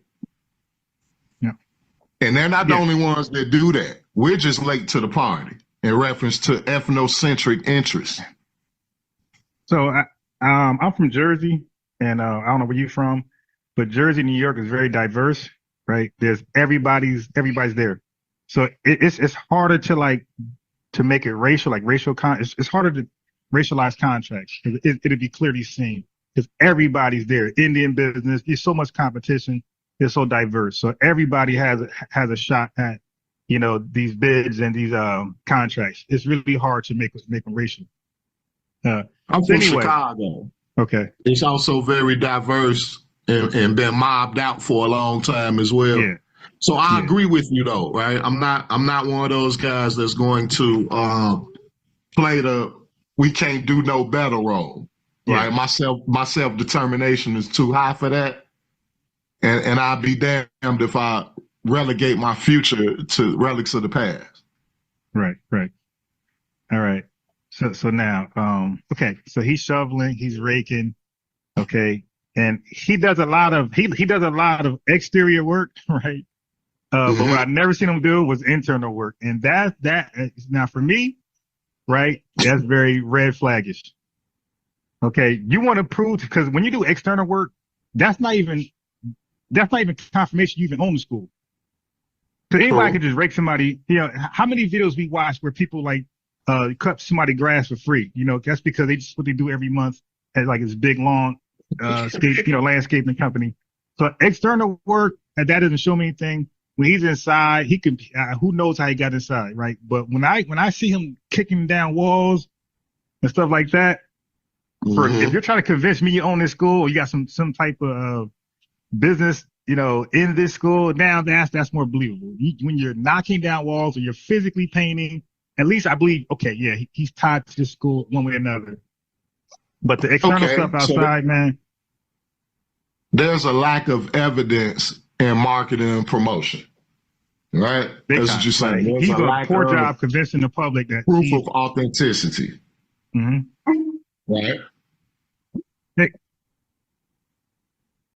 Okay. Yeah. Okay, the lack of proof of authenticity. So I'm a spade player, right? Yeah, me too. I'm always weary about laying all my cards out. Right. Because I could be trying to do a strategy that won't work if people know it already had. Oh boy. On one end. On the other end, I would be more critical of him if he was doing house hunter type of footage, right? Because then I'd be like, oh, you're trying to, showcase too much theatricality. So on one end, it may be the lack of theatricality and exposure. On the other end, too much theatricality and exposure could make it seem as though it's an ulterior motive outside of what the institution is supposed to be built for. So sometimes it's kind of hard to thread that needle, even though it can be legit criticism on either end. None of those things mean that he's not at least trying to do what he claims to be doing. Okay, now that's the part. No, because that's the part I have a problem with. Trying, and don't get it done. All right, you could be trying to cut my hair, but if you're screwing it up, no, you don't get credit for trying to cut my hair if you're not qualified to even cut my hair. So the trying part that commits me. It's a 14-year project. I had already showed my chat. Okay, people turning schools larger than what he got into 300 luxury apartment units, all type of fancy stuff they do with it 5 years. You know, way bigger projects, way more gutting, way more modern innovation. He's not knocking down walls. It's the school. He's keeping everything intact, right? He's going to paint. He's going to add more heating, cooling, things like that. But he's not going to completely do a renovation job like I've seen other schools get gutted completely, skeleton, and transformed to luxury apartments. And anybody can YouTube. Stop. Anybody can YouTube this. It took them 5-6 years. All right. Apples and oranges alert, bro. No, it's not apples and oranges. It's a person would get way more backing to do what you just said. Yes. Financially, administratively, and other ways. You get way more backing doing a for-profit endeavor that's going to yield a whole lot of passive income versus a private school with ethnocentric and separatist ideologies involved. Sir, like, right? You're not going to get work. the same backing, the same patronage, the same anything. Yeah, it doesn't work. Yeah, right. but give a good comparison of something that's closer. There is no good comparison because nobody to what's does going like on. The only comparison we can use is Jay Morris and who's calling me? Oh, I guess they got something going on in this shit.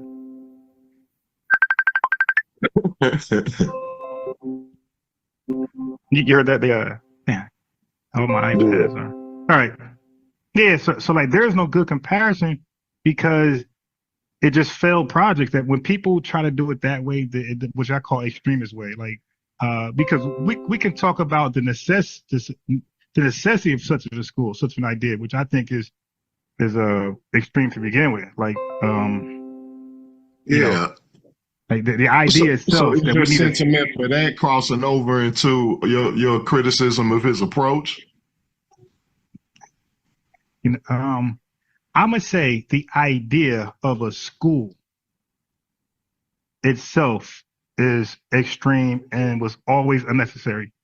That was not that's not the complaint in the Black community, that we need a whole entire school. Our complaint is outdated resources. Our complaint is teachers unqualified, things like that. And you got the discipline thing, the school to prison pipeline.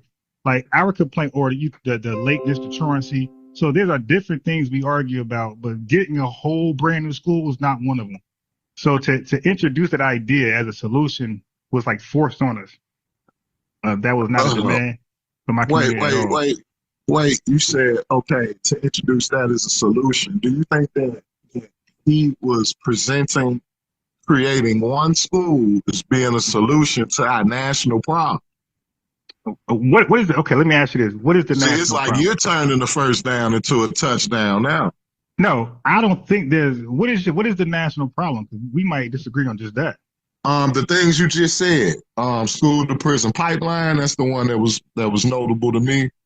And the like three other things that you said. All of those things are national issues for our people. Correct? Yeah, but they all start at home though. That has nothing to do with the school. Yes, they do, which is why grassroots and on the ground endeavors must be made. They're like seeds that, if cultivated right, could yield a greater harvest later on down the line. But again, if you're going to talk, so beware of the composition division fallacy, which is when we take a part of something and turn it into the whole.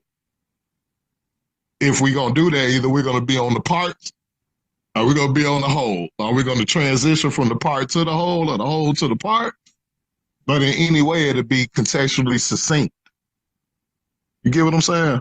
Yeah. I just it's just so much to cover on that it's just like I said, the idea itself, a Black school for Black boys, like that idea has been an extremist idea that has been a nothing burger throughout, you know. Well, what about Catholic, white Catholic schools for Catholic boys?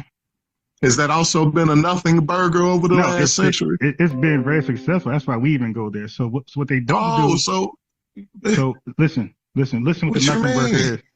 All right, listen what the nothing burger is. Okay. So it's not that when we say schools, right? And the subjects, let me ask you this.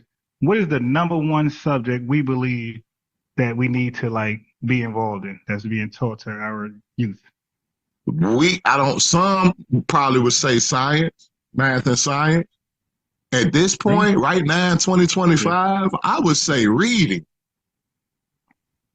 Okay, so, all right, I'm trying to, so how is, math, okay, explain when you say someone say math and science. Why would they say math and science? That's the first I heard that.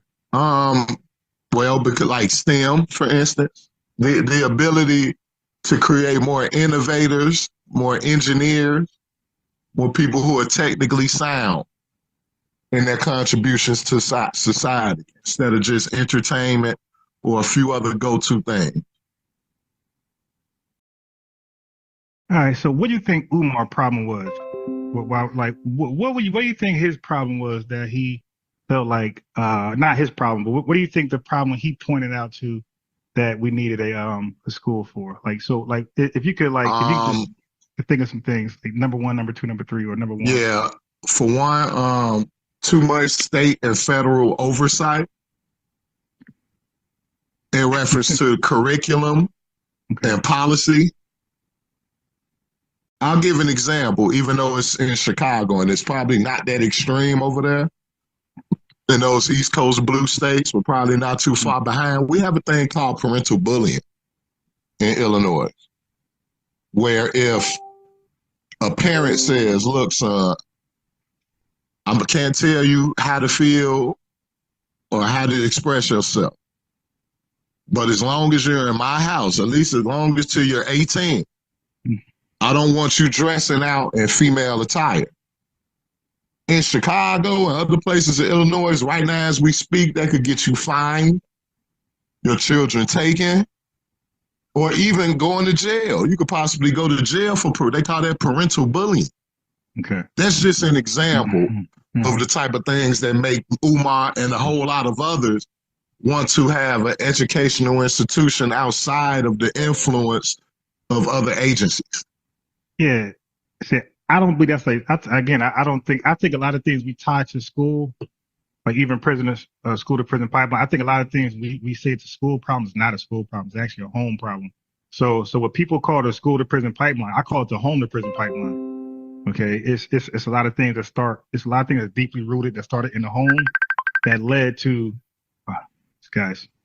I mean, do you believe that it takes a village? I believe it takes a sane village. I don't think it's not an insane extremist,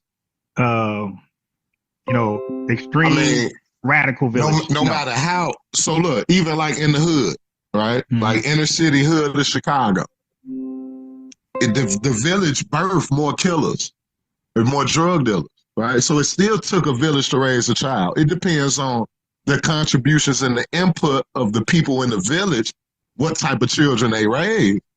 But regardless of the positive or negative ramifications, that has nothing to do with the cause and effect. The causal influence of the village and the affecting results of the child. All right. So what about Umar's diagnosis that a lot of these problems are as the ADD? Okay, he said out his mouth, ADHD is really not a real thing. That's a no daddy at home. So that was his diagnosis on that. How do you feel about that? Like most things, I feel as though it's truth to it. I do believe that due to the influence of big pharma, that a lot of children are over-medicated. I also think that the Western symptom-based way of looking at things is also flawed. Oh, shit. And there are appeals to authority involved. right? So I don't know. You may dogmatize the institutional authorities.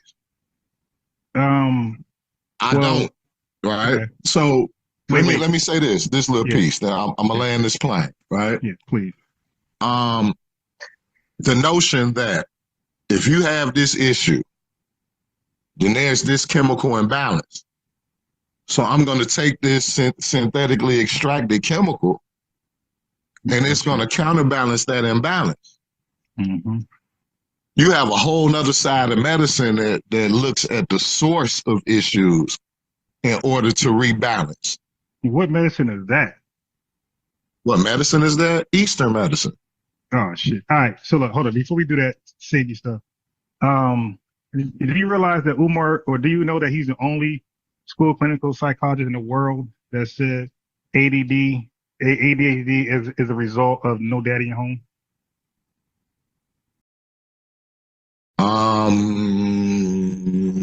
No, right? No. Okay. No. Right. No. Right. So hold on. No, hold on. I don't. No. All right. Let me. Okay. Cool. Wait. No, because you loaded that up. Nah, he's the only clinical school psychologist to come up with that diagnosis. And so we need to know, how did he come up to that? Okay, so brother. Exactly. So let's get to the bullet points. Yes. Because there are a lot of people who criticize the ADHD and the way that kids are over medicated. I got it. Just hold on one second. Let me get some words. Not just him. No, but brother, the difference is that they believe it's real, and they say, let's use art. Okay, they say they believe it's real. Okay, they acknowledge ADHD is a real thing. They just disagree with the overuse of medication, but they believe it's real, and none of them say it's 'cause your daddy ain't home. Okay, so now we need to see. Right, hold on, wait. Let me say this last thing. So for you to be the only man on earth to make a bold claim like that, you need to have some research behind you. You need something. Okay, let's do an exercise, bro. No. Wait. No, share your screen. Wait, hold on. Do me a favor. Share your screen, and let's go over something, like show the bullet points of the main symptoms of ADHD. Hold on. And then let's see if it has any correlation. No. To the lack of a father in the family unit that you say is the most influential part of the development of a child. Correlation. See, I'm a research guy. Correlation does not equate causation. So you can have a lot of correlations, and that's not the cause. That's not necessarily the causation. So correlation does not work. Yeah, so that's not how it works in research and science. You need exact causation. So we would like to get there. You have to get there. It's a process, is it not? I got it, but the burden of proof is on the doctor. If a doctor says something, and he's absolute, like Umar was, we need to see the research. Okay, so let's get to these symptoms. Let's get to these symptoms so we can stop speculating. I don't want to connect his dots. He's the doctor. He made the claim. Yeah, well, let me connect a few of them. Because you're not a doctor. So it won't seem so flabbergasted. Anyway, let's just move on to Umar, because he has to bring them symptoms of ADHD, and I'm gonna show you the impact, the increased plausibility. Well, let's come back to plausibility. Now that's something that's intellectual and scientific. To measure, to speculatively measure degrees of plausibility. You have to do that in order to even get to a logical route to causation. And you know this. For the plausibility. So we're doing degrees of plausibility. You're making it completely implausible. Well, no, anything. No degrees of logical plausibility. Anything's plausible. But look, let's move on to, because Umar isn't done. It's possible that this school can be built, in the next year or so. So his chapter not closed. He still got room to, his chapter not closed. He still got. Would you help him? No, because I believe it's useless. And I believe it's unnecessary. Is that only because of the separatist nature of it? I believe it's totally unnecessary, and I believe he's a quack. He's a wacko, to be honest. Okay. Do you consider it to be totally unnecessary in other communities, other ethnicities, who's been doing? Well, why have they been so helpful in like Ukrainian village, in Greek town, in Chinatown? Catholic Irish communities. Yeah, they do the same thing. Yeah, but it's not extreme. For one, Umar said this. Look how extreme he is. He said the women that would go there, they have to have their natural hair. Right? Nobody doing that. And then he said, okay, regardless of your religious background and whatever, you have to learn this African spirituality. All education institutions have standards and policies like that. Did you also criticize the institutions that say that you can't wear your natural hair at all? Hey, brother, listen. All I know is when it comes to us, I'm answering. All I know when it comes to us, it's more easier for white folks to say, hey, this is a Catholic school and you got to learn Catholicism, or this is a Mormon school, you got to learn this, or this is a Jewish school, you got to learn this, because that is pretty much their history. Like, they've been Catholic, they've been Jewish, they've been Mormons, pretty much. Well, that's very common.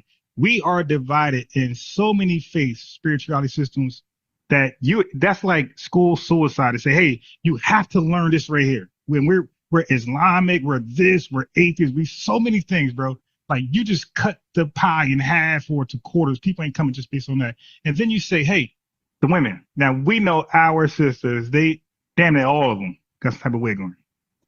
And you sit there and say, hey, you guys can't come like that. Right? How many comment? Like, so many women are insecure their whole life. They wore something attached to their hair. So now you're going to have them just drop it and have this security like that. That's not even realistic. Like, can I speak on that example? Sure. Can I speak on that example specifically? Sure.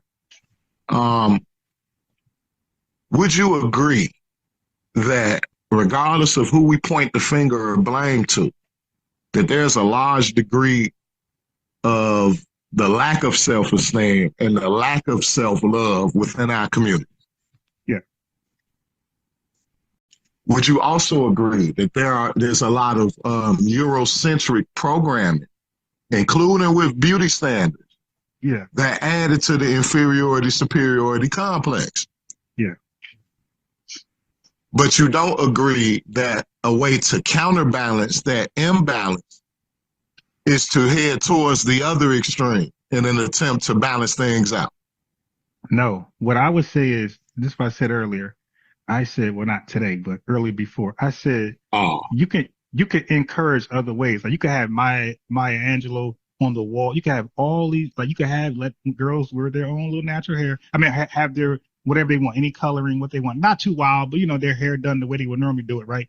But have all these images of the 60s and 70s of beautiful women with their froze out, and then have a class, teaching on that. And because those women all felt beautiful. When they had the Afro thing going on, ain't none of them felt like they were lacking something. Like, they all felt, and they were all married too. So the men thought they were beautiful too with the Afros. So, like, there's other, like, subtle, indirect ways you can, like, introduce it without the extreme way, because, I just think that's wild. To tell somebody they can't come because they're going to wear some extensions or, wig. I don't know, man. But you're okay with other groups of people that are more organized, with more resources, being more effective at doing what you just said. Yeah, well, yeah, because they've been doing this, but for some reason it's a problem when we do it. Well, not we, because one person is doing it, and our ethnocentric demographic does it, i.e., Umar. Right. Well, I mean, he's in my same ethnicity. Is he also in yours? What's his ethnicity? Is he Cuban? So-called African American, erroneously, commonly, colloquially called African American. Oh, yeah. Right, so we all in the same demographic.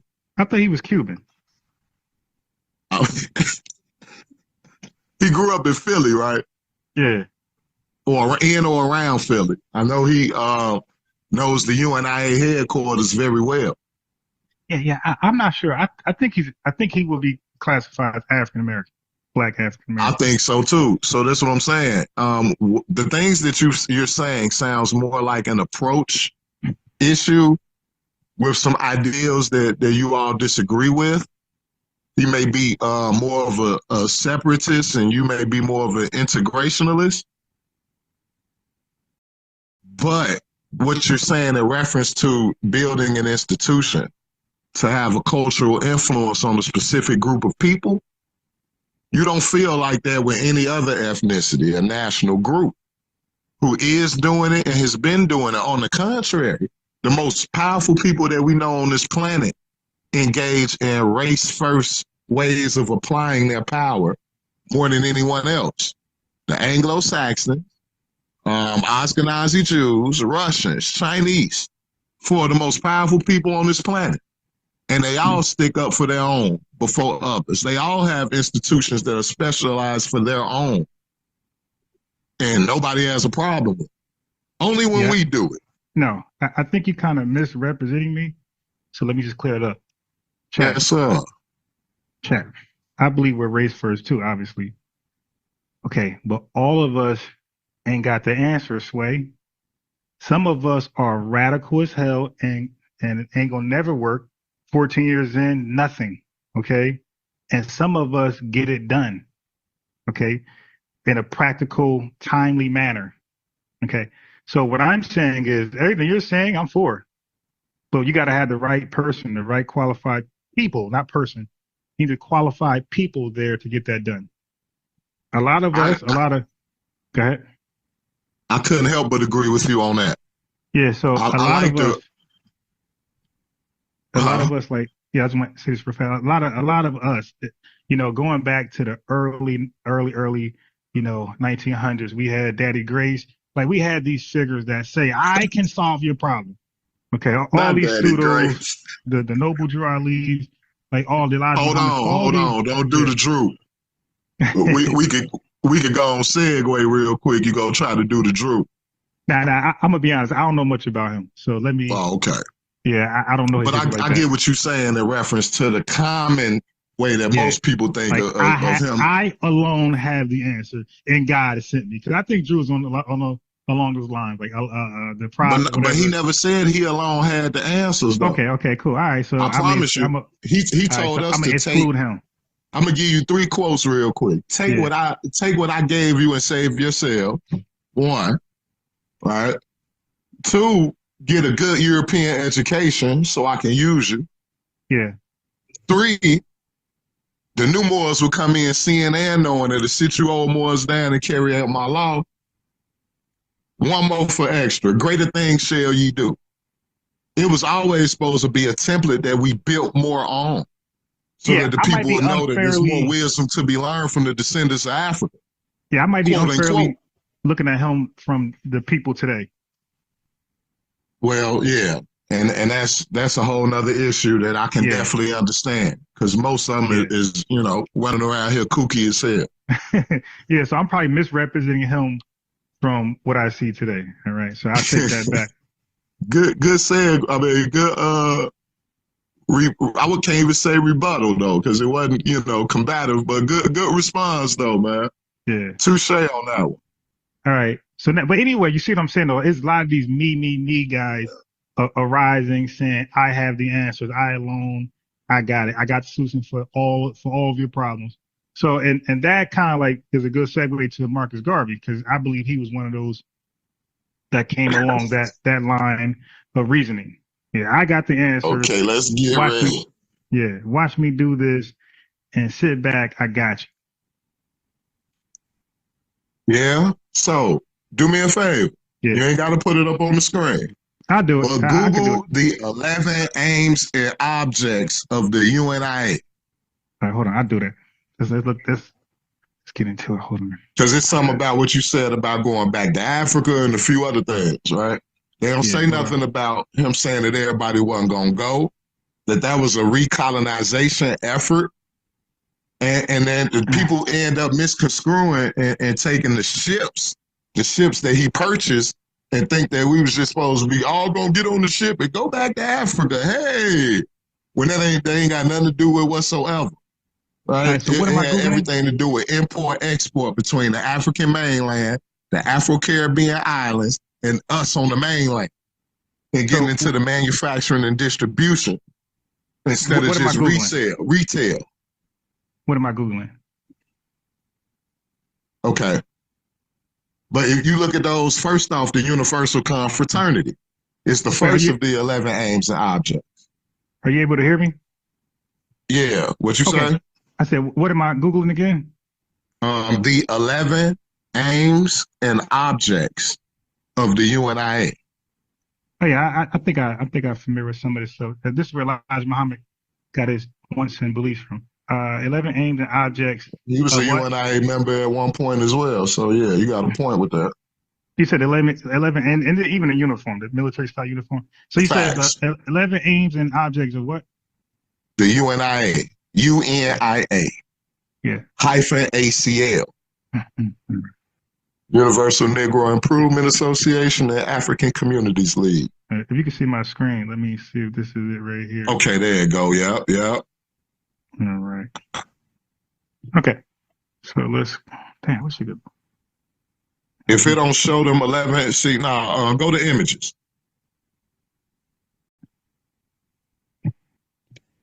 Let's see.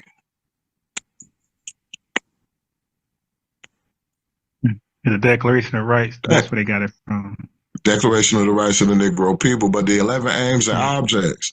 It's so interesting that they wouldn't have a picture of that on there, because those, it's like the 10 Commandments for the Bible. Yeah. The 11 aims and objects is everything that what God rebuilt stands on. And it has everything to do with doing what we can where we're at. Mm-hmm. Not running somewhere else thinking that's going to save our problems, but becoming more powerful all over. And our influence being able to be more impactful to Africa and abroad. And you think it was practical? Yeah, let's get to them. Like, soon as we get to them, yeah, I'm going to show you. Because it had local, regional, national, international implications. It says okay. So it says the Universal Negro Improvement Association, UNIA, founded by Marcus Garvey, aims to unite people of African descent, promote racial pride, achieve industrial, political, social, and religious emancipation with a focus on self-reliance and building a civilization of their own. So it said this is a more detailed breakdown of UNIA. So this is all 11 right here. Unity and emancipation. No, it's not. The first one is a universal confraternity among the race. Yeah, keep going, scroll past AI real quick. Because you might have a link where it's showing the okay. Here we go. Look, even right there. There you go. Yeah. Right. Even though I hate that. It's the older version.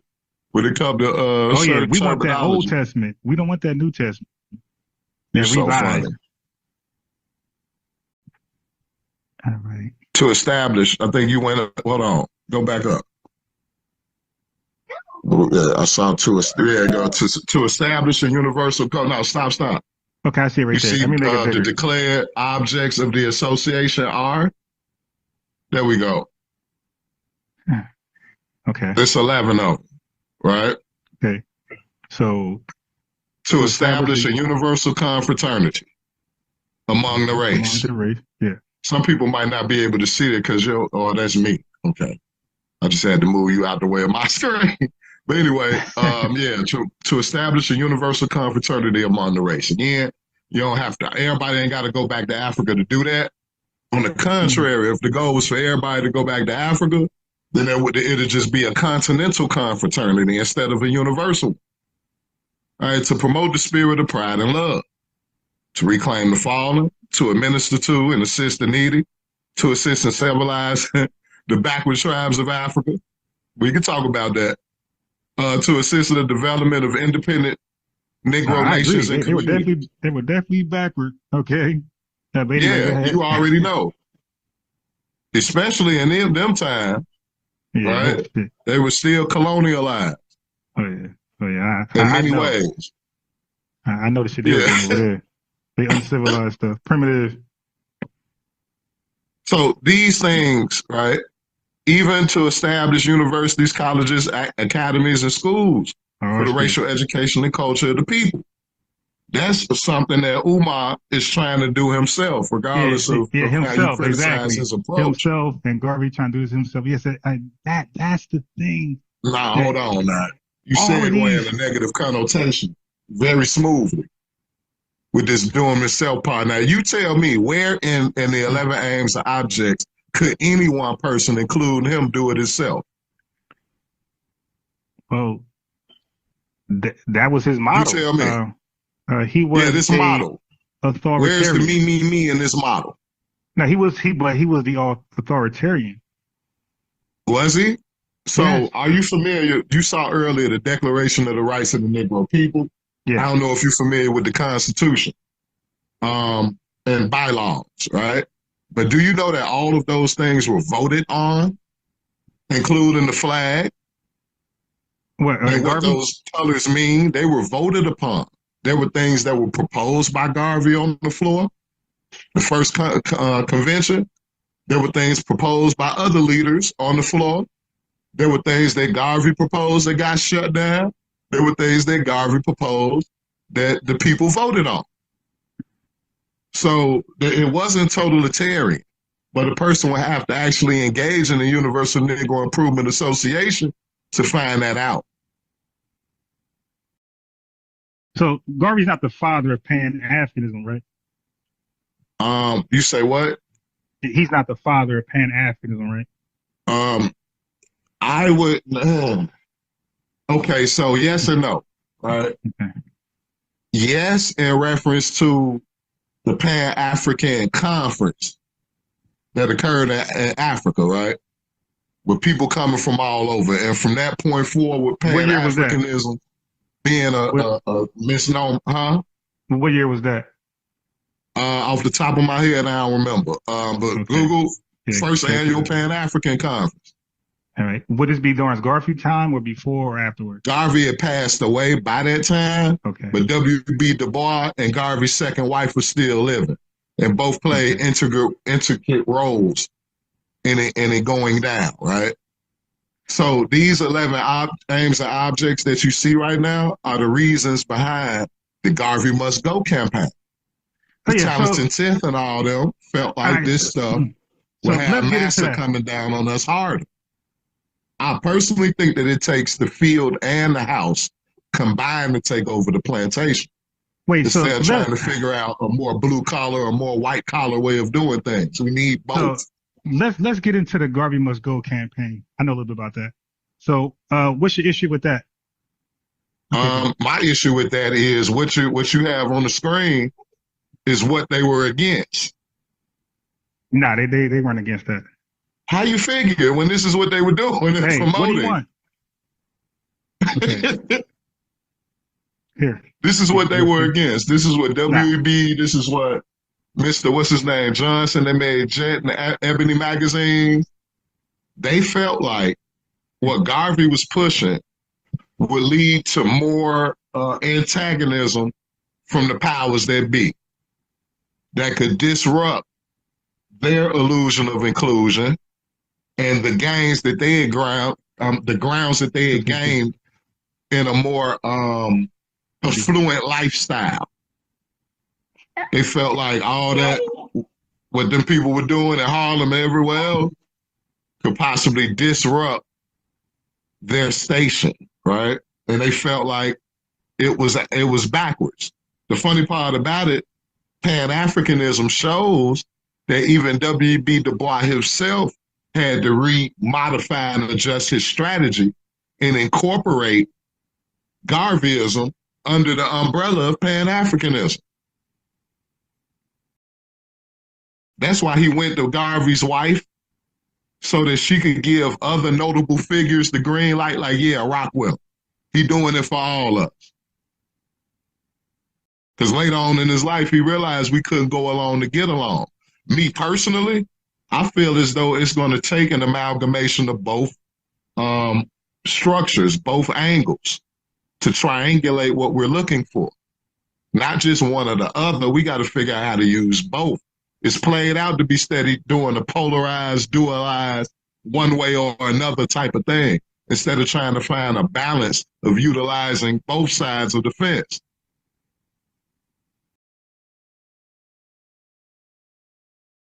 All right. Brother, who do you believe started the Garvey Must Go campaign? Who do I believe started it? Yeah. Off the top of my head, I can't give you the name of the one who said it first, or none of that. I know that the guy who made Ebony and Jet magazine was in it. W.B. Du Bois was in it, and a few other notable people as well. Yeah, most of the talented 10th were in it. Most of the notable, more affluent, white-collar, aristocratic Negroes of the time. Okay. Hold on, let me. So, are you now? I'm gonna jump back a little bit, and I'm gonna jump back. So I'm gonna pause that right there, jump back, because I was speaking about the father of Pan-Africanism. How do you see Martin Robinson Delaney role in Pan-Africanism? Like, do you believe he could be the father?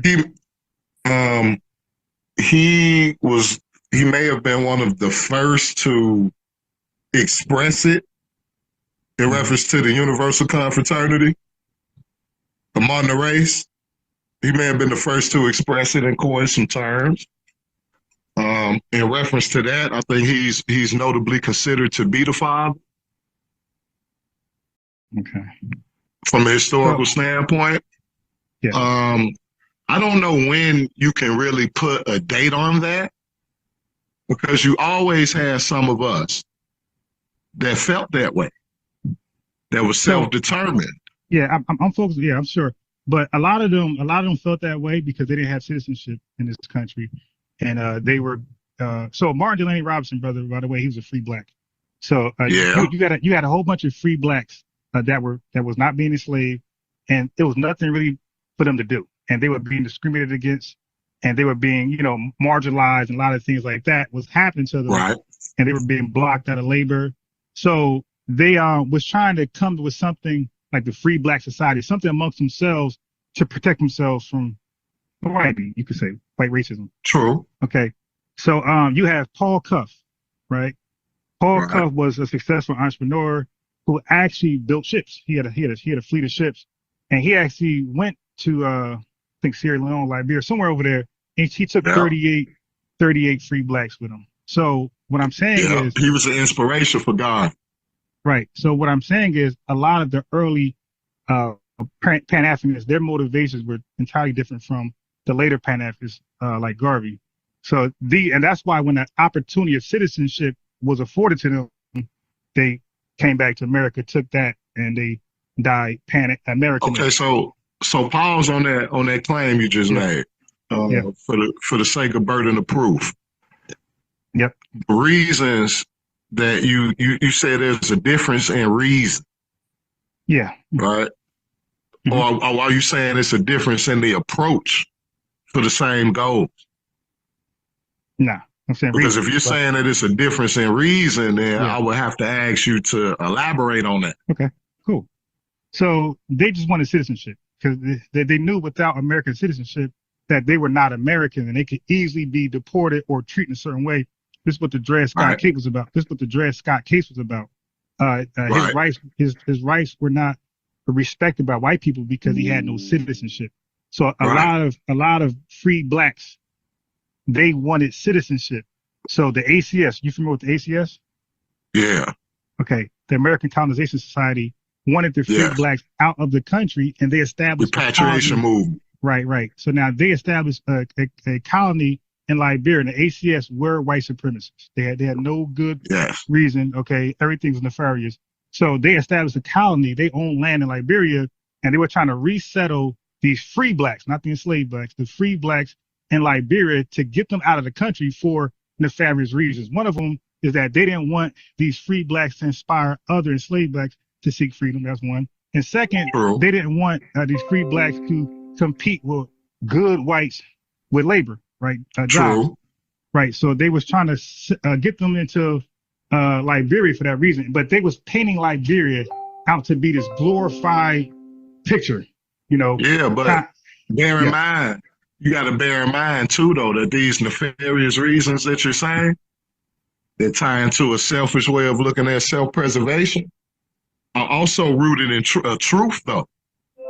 They all said that both of us free on this land ain't never gonna work out. And one's gonna end up fighting and competing and effing each other up. So we need to be separate. Now, how they meant to do that, of course, at our expense and at their profit, yes, that's true. I ain't getting nothing out of that, but let's also bear in mind that there's a truth that we can still see reflected to this day. I don't agree with the method and approach, but let's also bear witness to the truth that is rooted in. Okay. So you had early Pan-Africanists like Alexander Cromwell. You had early Pan-Africanists like Richard Allen. And you had who was another one? Okay, but most of them dropped. But most of them dropped those Pan-African ideologies once they got American citizenship. Matter of fact, some went to Liberia. Richard Allen already abandoned it. He never went. He abandoned it. But he felt like ACS was painting this beautiful picture beyond belief. But once citizenship was on the table, they all fought in the Civil War and they got the citizenship, and they didn't go to no damn Africa. Now watch but this. That's not being Pan-African. Ain't just relegated to going back to Africa. Now, of course. Okay, so like for instance, you know there are Chinese people who feel that they have an affinity towards and connection to their Chinese homeland, even if they've never stepped foot in. Like there are many people in Chinatown. There are people in Chinatown that ran from regimes that don't like the regime. And there are people in the Chinatowns of America that do like the regime.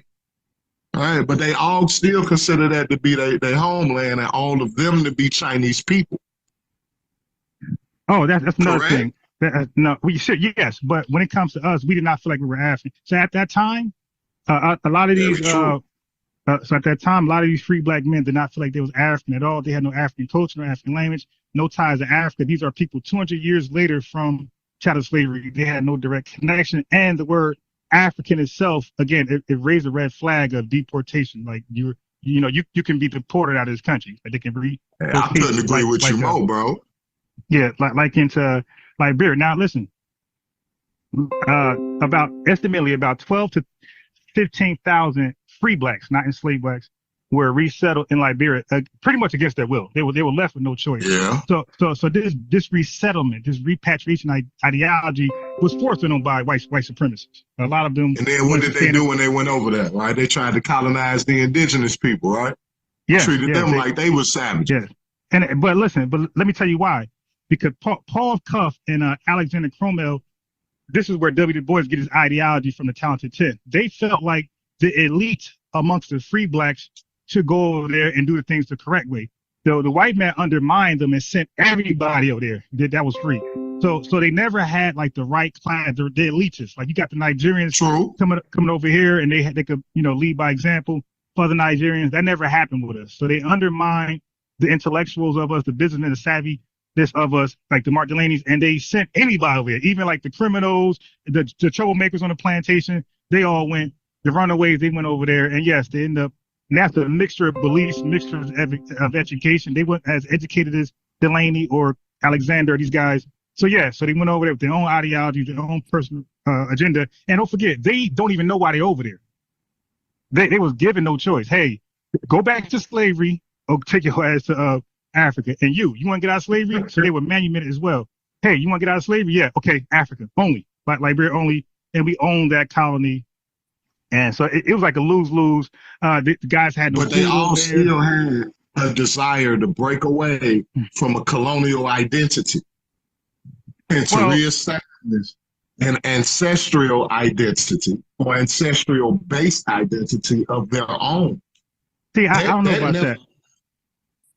And the reason I'm going to tell you that is that regardless if the circumstances or the proximity locations may have changed, but that fire of self-determination shaking off a colonial identity and creating one that is reconnected to our ancestral roots is a flame that was never extinguished. Nah, I don't believe that flame existed largely amongst these people. These folks felt like they fought for America, they died for America for different things, and they wanted just to be American, and they wanted rights and citizenship, and they wanted to be left alone, you know. But they wanted to be an American. You make me want to go get some PDF writings of the people that you named. Yeah. That would say totally different. No. I got it. Now, do you really want to do that? Yes, I do. I know about the people you're talking about. I studied them. I admire them. Me too. But you're going to realize why JJ rocked with me, okay? Because my research on a different level, and whatever I talk about, I know it in advance. So, brother, I'm not freestyling. Okay, the people I named, I know. So the burden of proof is on you. Could you show some writings? Okay, sure. Of these people saying these things that they abandoned an identity of reconnecting to their ancestral roots? Well, the writing I'll do later because I got to freestyle that. But the research, let's just say because the research offered the writing. They say, hey, but I didn't think I had to go that far. I thought research is just research. But okay, but people. Okay, so without trying to put, I ain't trying to say show and prove, right? Yeah. I'm literally saying, take us to school. Okay. Show us some of this stuff. Okay. So Frederick Douglass is one of them. Frederick Douglass actually was rocking with Martin Delany for a little while when he came back and forth. What happened? Okay. Kind of. Okay. So Frederick Douglass and again Richard Allen, they seen well, first of all, they went to Liberia. Right. So it's one thing to say, hey, it got to be better than this. Right. So that's why a lot of them was like, okay, cool. We ain't got a choice, but it got to be better than this. So when they went to Liberia, when they went to Sierra Leone and Nigeria, they realized it wasn't better than this. Right. Because what I do, brother, I researched Nigeria's history. I know how they started with the British and the Shell BP. I know how terrible it was over there. And I know how the government undermined the people and left them with all type of oil in their water and killed off wigs on. See, that's why Umar say take that stuff off, right? Because the blonde wig stuff in Nigeria that you studied, for instance. And pretty much killed off the Ugandan people all for monetary gain. And we'll go on that a little later. But so anyway, so a lot of these black people, they rejected the term. So let's go here. A lot of them rejected the term African. They favored Negro and colored as better self-identifying. African, even the owner of the AME church and his later people that ran it resented that name and didn't want it there anymore. That's a fact. So the African thing, people were not flocking to like that. They were forced over there. It's not something that they were looking forward to. But yeah, the black African thing is colonial as well. Okay, analogous to your name Toby. Yeah. So but the black thing African Toby. Yeah, but the thing they understood that even though it was forced, like Toby, the name was forced, they understood that this country wouldn't be here without that. So they understood their role. They understood their wouldn't be here without what? Without that forced labor. And that Toby, So at the time, so they understood their role in this country was great. That's why a lot of them said, hey, we're not going nowhere. Screw that. Okay, screw what you talk about. We're going to stay here. All right. So now let me go back to the Go Marcus campaign. Garvey must go. Brother, the name is A. Philip Randolph. Oh, yeah. A. Philip Randolph. Okay, now. The late great. Yeah, now that's my guy. Okay. So now, A. Philip Randolph was different than W. Du Bois. He was different than the other guys you named, the Talented. He did not agree with the NAACP. He didn't feel like black folks organized with white folks at all. So this is a different animal here. Okay. So now the reason why he started the Garvey Must Go campaign, because he seen what Garvey later admitted to. He seen the money was being fumbled. Okay. He seen that the advertisements were misleading, and he's seen just the outright scamming going on with Marcus Garvey. Okay, them three things, bro. Yeah. You say money being fumbled. Yeah. Right. Yes, sir. And what was the second thing you just said? The second thing, so money being fumbled, false advertisement, and then false advertisement, and then you say outright scheme. Yeah, right? Yes. And you're going with the anti the people on the other side of this portrayal of such, right? Which is lopsided in and of itself. Nah, that's not. But just remember this. Just remember this. And since you're well researched, I doubt that you would disagree with this. Okay, go ahead. All right, but just remember this. You had a young J. Edgar Hoover and a whole lot of other operatives. Yeah, we could talk about that. The first feds that were hired by the FBI were to get off in the UNIA building. Wait a minute. J. Edgar Hoover involvement was by A. Philip Randolph and W. Du Bois. Like they are the ones that say, hey, come look at this scam. That was nothing that he took on upon himself. He were led over there. Black folks, black leaders said, hey, get this guy up out of here. Look what he's doing to our people. He promising them these. Prior to that, he had already been doing reports on them. Okay, go back. Did you read the UNI, some of the UNIA papers? Hey, brother. So now watch the UNIA papers? Yeah, but they, not all of it, but they were not even remotely probably near you. But I do know this, that they. What about Race First by Tony Martin? Watch this. No. Are you familiar with Race First by Tony Martin? I'm not, but I'm familiar with this. I'm familiar with their early investigation on Marcus Garvey. Had nothing to do with his business scheme. It had everything to do with communism, things like that. They were trying to figure out who is he and what is his agenda. But once they realized and felt safe that he's not a communist and he wasn't having those radical anti-American ideologies, they left him alone. They knew he wasn't a communist in the first place. So again, we could talk about that and the African Black Brotherhood and other groups that were going on in Harlem and elsewhere, from Harlem to Oklahoma, if we want to go there, because I'm very familiar with what you're talking about. Okay. But you're doing some hopscotch in different intervals of time. No. I'm sticking with, because we talked about earlier Pan-Africanism that you said you agree with, so I left it alone. Right? There's no disagreement. Right, you had A. Philip Randolph. Yes, I'm claiming that Garvey was scheming. No, not right. not claiming, brother. Yeah, claiming. Okay, I'm gonna say claiming. Okay, but is you and I talking, right? Wait, hold on. Is you and I talking, right? Right. You're going to admit it. Watch this, brother. What? Was Marcus? Yeah, you're going to admit it right now, like you never did before, brother. Not at all. Okay, well then you'll be lying. How about this right here? Well, try me. Try me. Cool. How did Marcus Garvey get his fundings? How did he get his funding? Yes. How did he solicit money? Several avenues, right? One, membership dues. Wait, but there's no membership at this donation. Time, right? Okay, donations. Well, right? So there was no membership. Say a year. Say a year that you're saying at this time. All right. So the donation. What I mean, let me say a year. No, you said there was no membership at this time. What year? And how let me just be more specific. That there was no membership. So let me autocorrect. 19 what? Let me be more specific. Where did the large portion of his fundings come from? Okay, I'm gonna go down the list. Right, it's about 4 or 5 of them. Yeah. Right. Membership dues, business ventures. Oh yeah, you're done. You say what? What? You're done. How did he get the money for those? It was grocery. The African Communities League was the business part. I got you. How did he get money? Wait, hold on. How did he get money? Wait, how did he get the money? Delis in Harlem. Yeah, all that. Watch this. I'm gonna sum it up right here. How did he get the money? Hold on. I'm gonna give you all the. Yeah. Wait. Yeah. Let me give you, and then let me get to the one that you want to hear about. Okay, right, drum roll. Yep. Selling stock in the Black Star Line. Okay, cool. So let's do that, and then I'm gonna tell you right now. I ain't gotta ask you. I'm gonna tell you all those businesses he bought was through the funding of stocks. Okay, the stock money is how he bought all those businesses.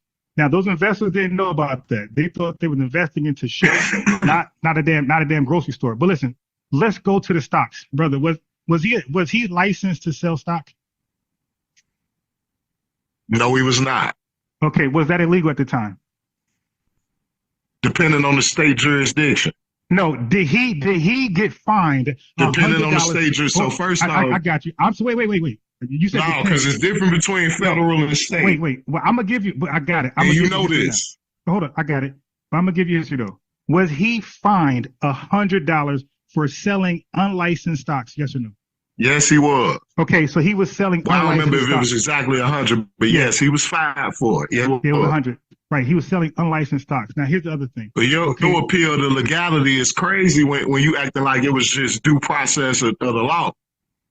Brother, Like the dude has a background in printing in Jamaica. So he came over here and used that to print up some stocks that were not licensed. Now you hopscotching. Wait, let's stick to the first thing you said before you pile in some more circumstantial stuff on. That ain't circumstantial. You're gonna agree, watch. If you got any super circumstantial. Yeah, no, it ain't circumstantial that he worked in printing half his life.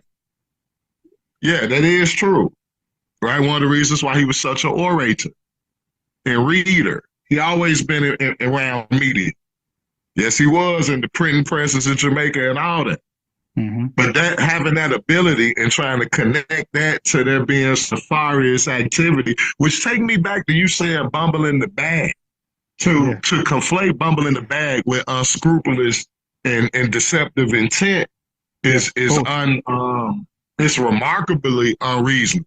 Okay, because so you're not did he advertise put in play. Hold on. You ain't taking into consideration the people who were put in play to manage the bag and to do business things. People who fumbled. It's people who fumbled the bag that were designated in the economic committees of the organization. There were people who were greedy with a lack of oversight. Yeah, there were a lot of failure from these brothers and sisters that was trying. Okay. They weren't business savvy. They weren't politically savy. And after deportation, Garvey said that he trusted too many people. If he could do it all over, he wouldn't have trusted so many people. All right, brother. But those things don't constitute to him being unscrupulous and deceptive, though. I got it. So I'm drawing the line between the two. That's my burden, right? But that's my burden, right? I made the claim. I got to prove it, right? Okay. Go ahead and appeal to legality. Okay, cool.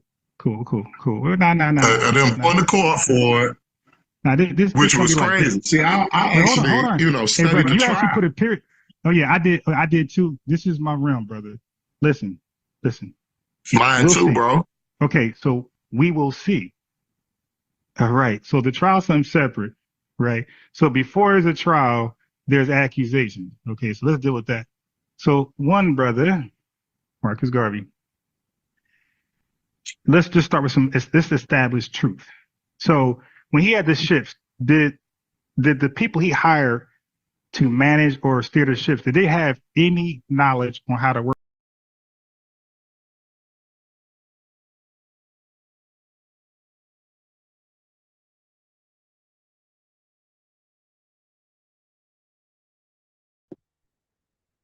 All right.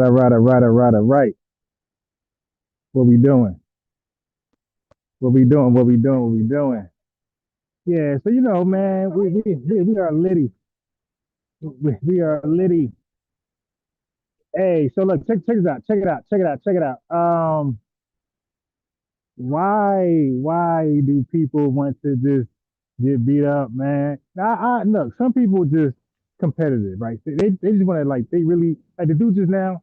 I was talking to Greg, like he really believes. Like I don't believe I don't categorize him with the other folks I talk to, even though he's a weird guy. But I gotta say, I believe he believes in what he just was saying to me. I really believe that he believes in his organization. Like he's been in the UNIA. I really believe that he thinks that's something constructive. I don't think he's like unking them. That's just doing it for clicks and views. And the other guys I beat up on here, like they're doing it for clicks and views, and they do it because they're jealous of a man named Tariq Nasheed. Like that's most of their motivation. Like they're online for clicks and views, and they're online debating. Jealous of Tariq Nasheed. They like to debate. Clicks and views. That's what it comes back to. Like they love to debate for clicks and views. That's what it comes down to. But the dude just now, and if I'd have kept playing it, it would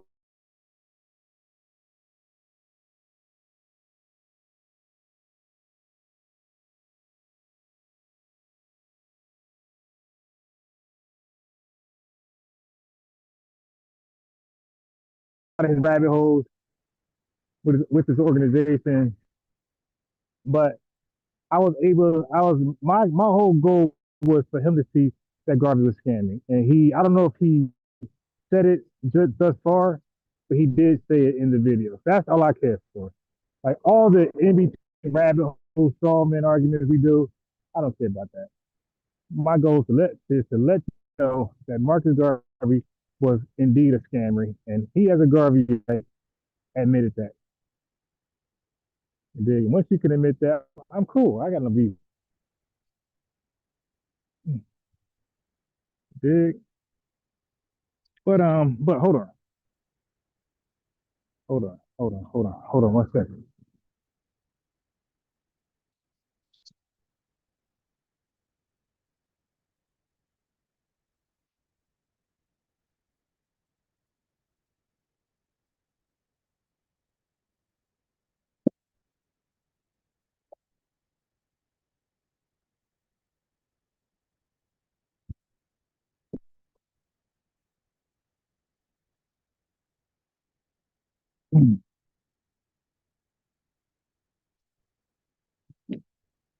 Yeah, he was able to admit that. But back to the other guys I was speaking to, you know, that one Caribbean tether who said Brazilians. So this is the thing. When I say we don't only black people, and I give my reasons what I mean by that. So when I told the Caribbean tether that when he was on my show, right? So I guess like he did like a quick revenue Google search, and he said, "Oh man, the Brazilians, they call themselves su negro, preto." And okay, when Bias Ron called back in, when FBA Ron called back in, I'ma tell him about the Brazilians. And y'all heard how bad I beat that up. No, the Brazilians do not collectively call themselves Brazilian. The dark-skinned ones don't, the lighter ones don't, and even the recent immigrants that come over there don't. They have about 5 different labels, and they, depending on status, skin complexion, and a whole bunch of other different reasons, they call themselves different things. There's no unanimous name like that outside of Brazilian. Brazilians, the only unanimous name they call themselves. Okay, so no, they're like almost like America. Like the only thing that people will call themselves together in this country is American. But you're gonna differ if you get down to cities. We're gonna say, hey, I'm Egyptian, I'm Moroccan, Italian, white, black, right? Once you get down to that, people are gonna start to show how they're different. That's how it is in Brazil. Like there's no universal term they call each other that they agree on outside of Brazilian. So no, wrong. They don't use black like us. And by the way, they use black as a adjective now. Like it's attached to a noun. So they use black as an adjective attached to a noun, like black movement, black person. We use black as a standalone. We could just say the blacks. You feel me? We would say, hey, the blacks are over there. The whites. Like, you know what I mean? The word by itself we would use. That's called a standalone. It don't need a modifier. It don't need a noun attached to it. It is a noun. So we don't use black as an adjective that's attached to a noun like everybody else. When we say black, it is the noun. It's a capital B. Their black does not have a capital B. Their black is a adjective, and it's not even their main ethnonym. And they all don't agree on it. We all have no issues calling ourselves black. We've done it already. We came together. Our most historical accomplishments been under the name black. We call it black history. It's nationally accepted as us. There's no confusion if you say, hey, black people need to wake up. The country would know who we're talking about. There's no like, what they say in Brazil, if you say, hey, the pretos need to stand up and do what's right. Like people don't know, like the Brazilians won't know who is who. Because some African descent Brazilians call themselves that and others don't. Or the Negros need to do what's right. Again, same problem. Some Brazilians would know and some won't because they all of African descent don't call themselves any label collectively. Okay? So you're wrong, my guy. That's why nobody watch y'all. Nobody listen to nothing you got to say ever because you got inferior information. All you guys in a cult. And that same Arab, what is he? That Caribbean tether, he got his own channel, failed, 10 live viewers. And then he joins somebody else who gets 20 live viewers. Like, yeah, you keep catching the L across the board, my guy. Across the board, it's the L. Like they've been bouncing around. They've been getting bounced out of channels. They've been joining channels. He was with Unc. He was with the Mossy clan, like just bouncing around, trying to get attention, trying to, attention horse, trying to see who could help him clout chase, basically.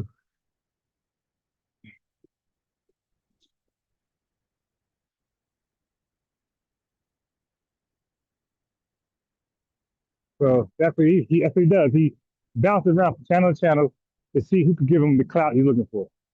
He's been on my channel, bruh. It's you. It's that strong ass Baltimore accent, and you can't pronounce no words correctly. Like, how about working on your English pronunciation? Somebody might listen to your ass. That shit too strong. Dude, that's why we know he ain't American. He ain't Black American. Dude, like Unc's from Baltimore, we can understand him. Dr. Mayas from Baltimore, we can understand her. And I think Dr. Rice might be. Dude, you're the only Baltimorean that we have no idea what the hell you're saying.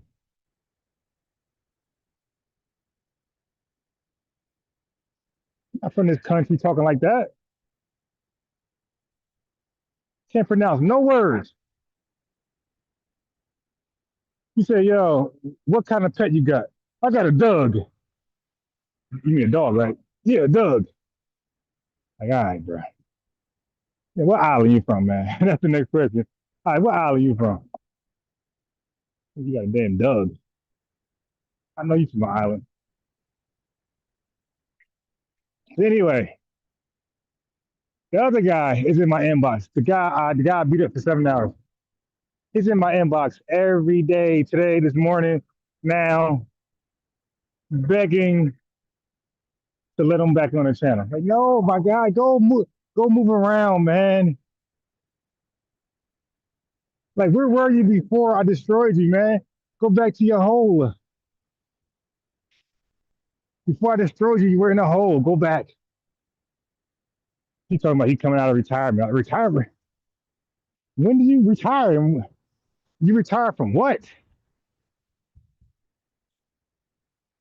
When did you retire and you retire from what?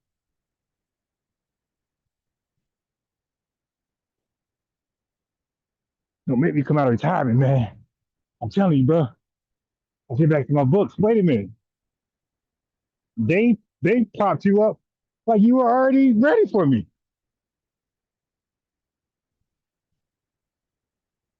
So the moral of the story is, family, I'm a living testimony that our talking points are undefeated, unbeatable, irrefutable, indisputable, unbeatable.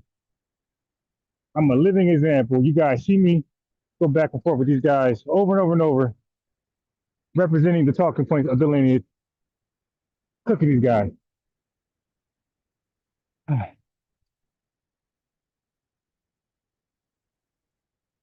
Cooking these guys. And now they're obsessed. They're obsessed.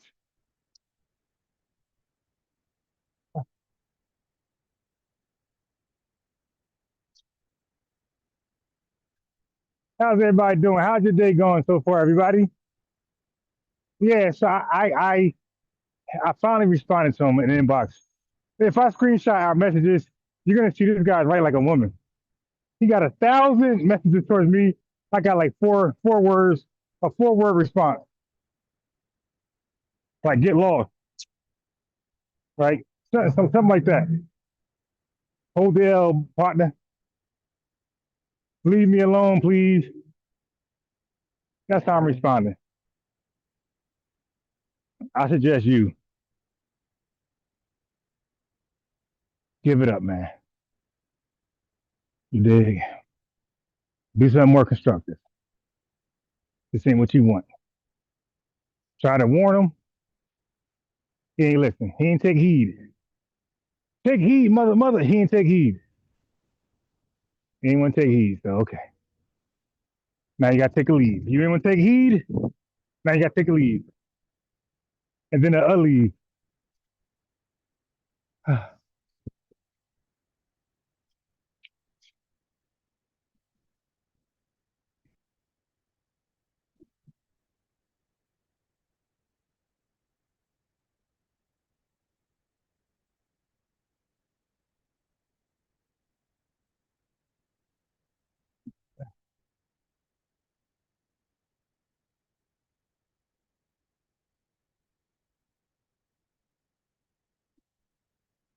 You know? The lineage, baby. Yo, the dude was so desperate to debunk our reparations stance. He said, yo, there's no need to argue for reparations because somebody already argued on Adolf's behalf, on the FBA behalf, and the court rejected it. So that was grounds for precedent. So if you go back in court and represent what you normally represent, the judge going to dismiss it because it was already beat. It was already rejected. It was already denied. So I'm like, what claims are you talking about? I said, ain't no way in hell. Hold on.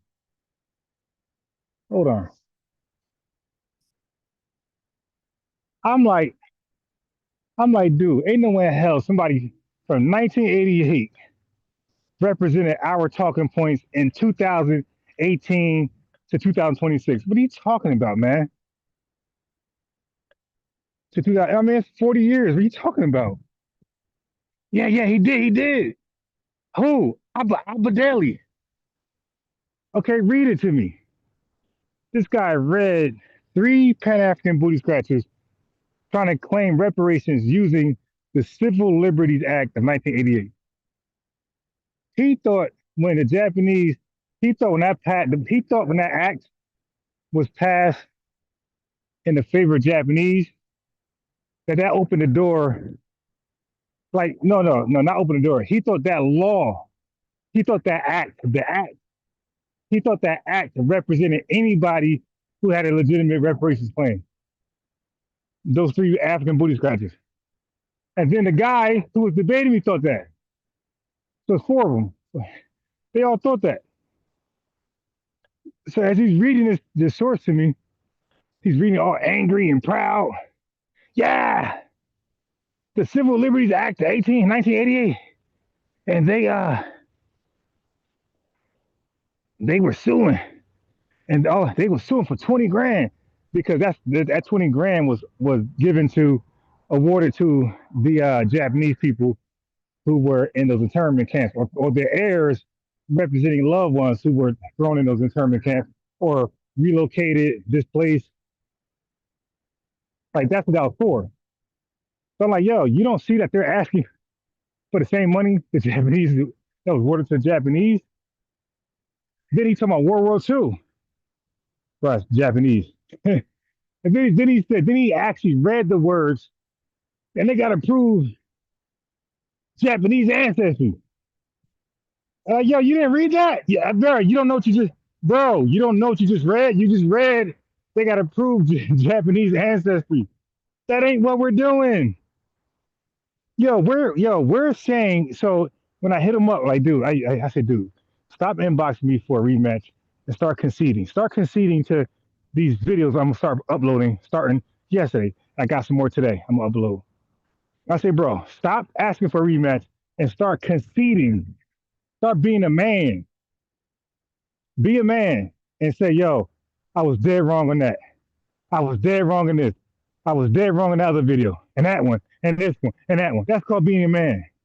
and then we might have a conversation. So now you're accountable. So you hold yourself accountable to what you say. Nobody wants to talk to somebody who's not accountable. That's what kids are. Kids don't hold themselves accountable. They point the finger. Oh, Mom, I was talking to someone in class. That's what kids do. Kids don't hold themselves accountable, my guy. Why would I talk to a kid, a grown kid? No, you're gonna start with holding yourself accountable. You were wrong. You were ridiculously wrong. I mean, it's damn near retarded wrong. Comparing a couple African Buddhist graduates seeking reparations and referencing an act that put the burden of proof that you have not just Japanese ancestry, but you got to also prove you were displaced, put in internment camps, or you're representing a family member. You're heir of somebody who was displaced, put in an internment camp. Like that's what you got. But it's all Japanese stuff, man. That's why their case got sent to hell. It was plebiscite bad, but then it came in there talking some sovereignty talk. Oh man, we're the new republic. We're the republic. New what? RNA. We're the RNA. We're the new. We're the republic. What did I actually call? Oh, we're the new Republic of Africa, and we're going to give up our U.S. citizenship and take on the citizenship of our cult movement. The guy referenced a cult. So I'm like, yo, so I inbox him. I say, bro, you got to concede to this, man. You got to admit that this was terrible, absolutely wrong. You know what I mean? Like you got like make that. Let's start with that one. Make that one right. He gonna double down. Nah, justify that video. Nah, I was saying you guys love to reference Japanese internment camps and reparations. I was showing you that. Like, no, that's no. Bro, if you were doing that, you would have, if that was true, you would have just given us the act. You would just say, hey man, look up the 1988 Civil Liberties Act. That's what you'd have been doing had that been the case. But you said it, bro. We got you on video. You said that what we're fighting for is no different than Abadeli. You said, I got you, man. Okay, I guess I gotta go back and make that clear. I gotta highlight that. Dude, it's recorded. You said it twice, by the way. The first time we talked, you said it. We talked about 2 hours and then 7 hours. Okay, so I'm gonna go back and do another video. And I'm gonna show what I'm gonna do. Yeah, he's gonna delete the message. Yeah, look, I'm gonna give you a chance to delete the messages. I'm not home yet. When I get home, I'm gonna screenshot your message about why you sent the Ahmadeli case. And it wasn't for the reason I'm saying. So I'm gonna give you a chance to delete it. And once you do, I'm gonna screen record the conversation and show that you deleted it. It's not there no more. So either way, bro, it's over. If you leave it there, it's over. If you delete it, it's over. You see what position you're in, buddy? When you don't stand on truth? You see what type of compromising position you're in, pause, when you don't stand on truth. If you delete it, I'm gonna show it's not there no more any longer, which is admission of guilt. If you leave it there, it's gonna be admission of stupidity. And I got the hardcore evidence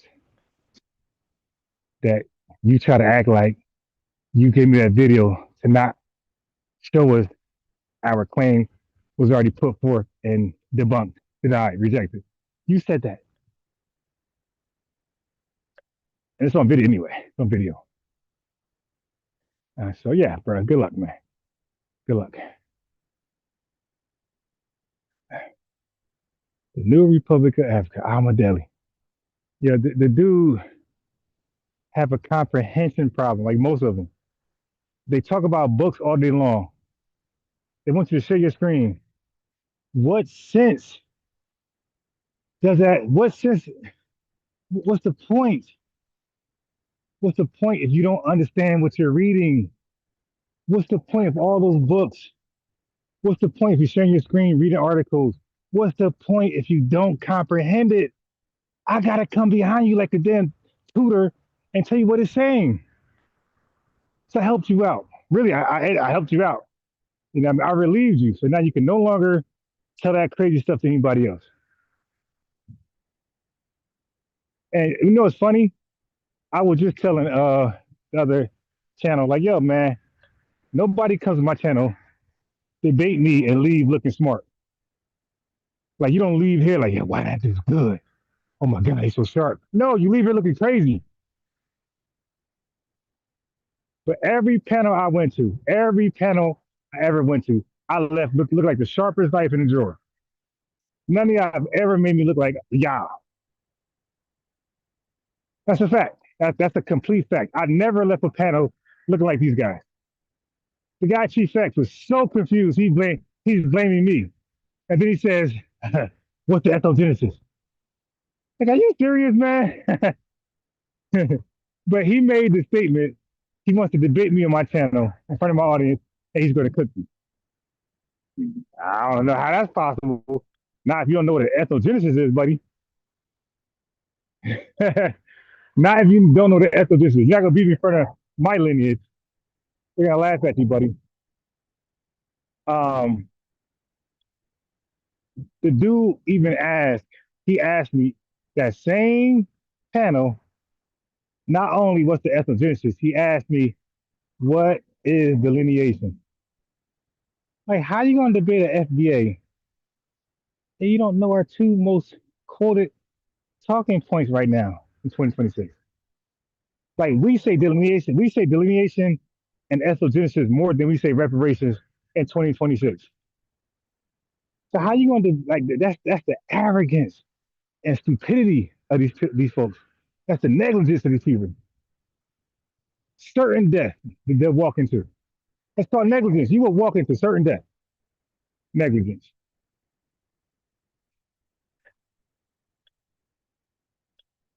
Want to debate an FBA, but don't know what the hell ethnogenesis is or delineation. That's sad. Hold on, family. 1 second. 1 second. Oh boy. Can't make this stuff up, man.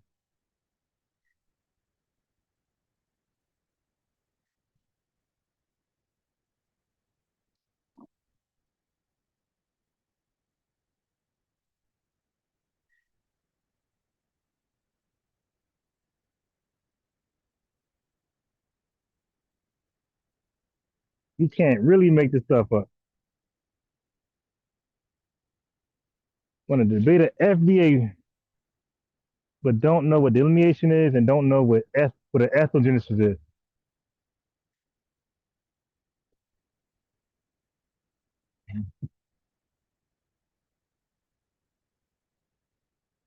I don't know if it's arrogance, stupidity, blockheadedness, stubbornness.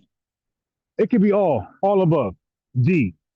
You could circle letter D. It could be all above. But that's just bad, man. That's just bad. Man, I'm bad, man. I gotta admit.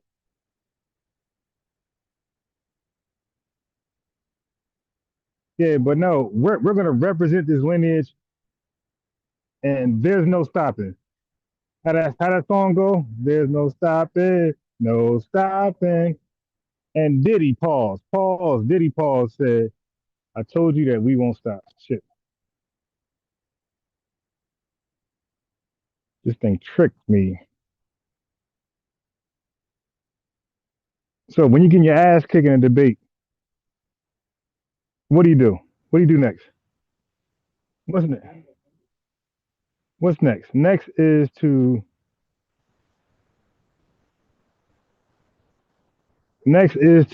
to ask got the question. So, when was Christopher Columbus born? Shit, well, he supposedly sailed here in 1492, so he was probably like 25. If I subtract 25 from there, I'm gonna think, you dig? Let me see. I'm gonna think of, oh, no, I got you. I got you. You took too long.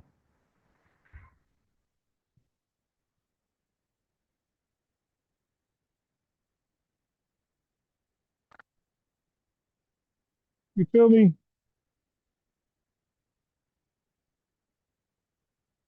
Oh, shit. Hold on 1 second.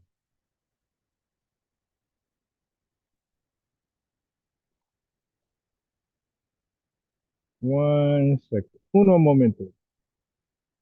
For un momento. I should say.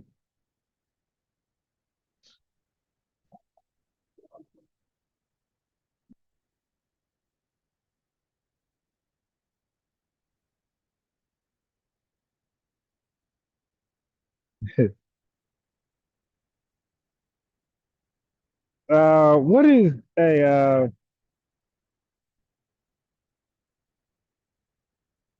you know what?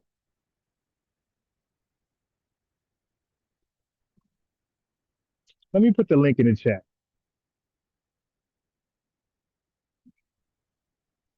It's time. Like Three Nut She's song. It's time. The link in the chat.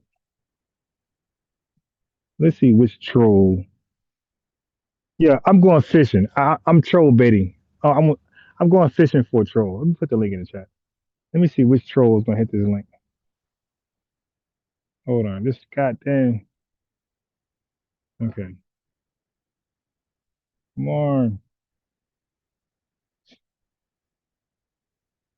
Kind of like frozen.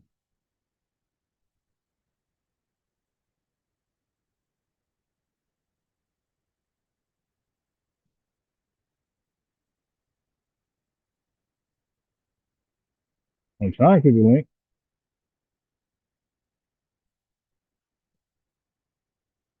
Let me see. This is right here. Host tool. Let's see.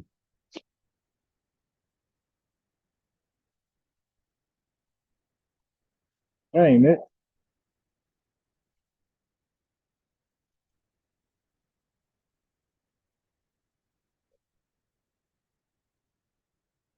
Here we go.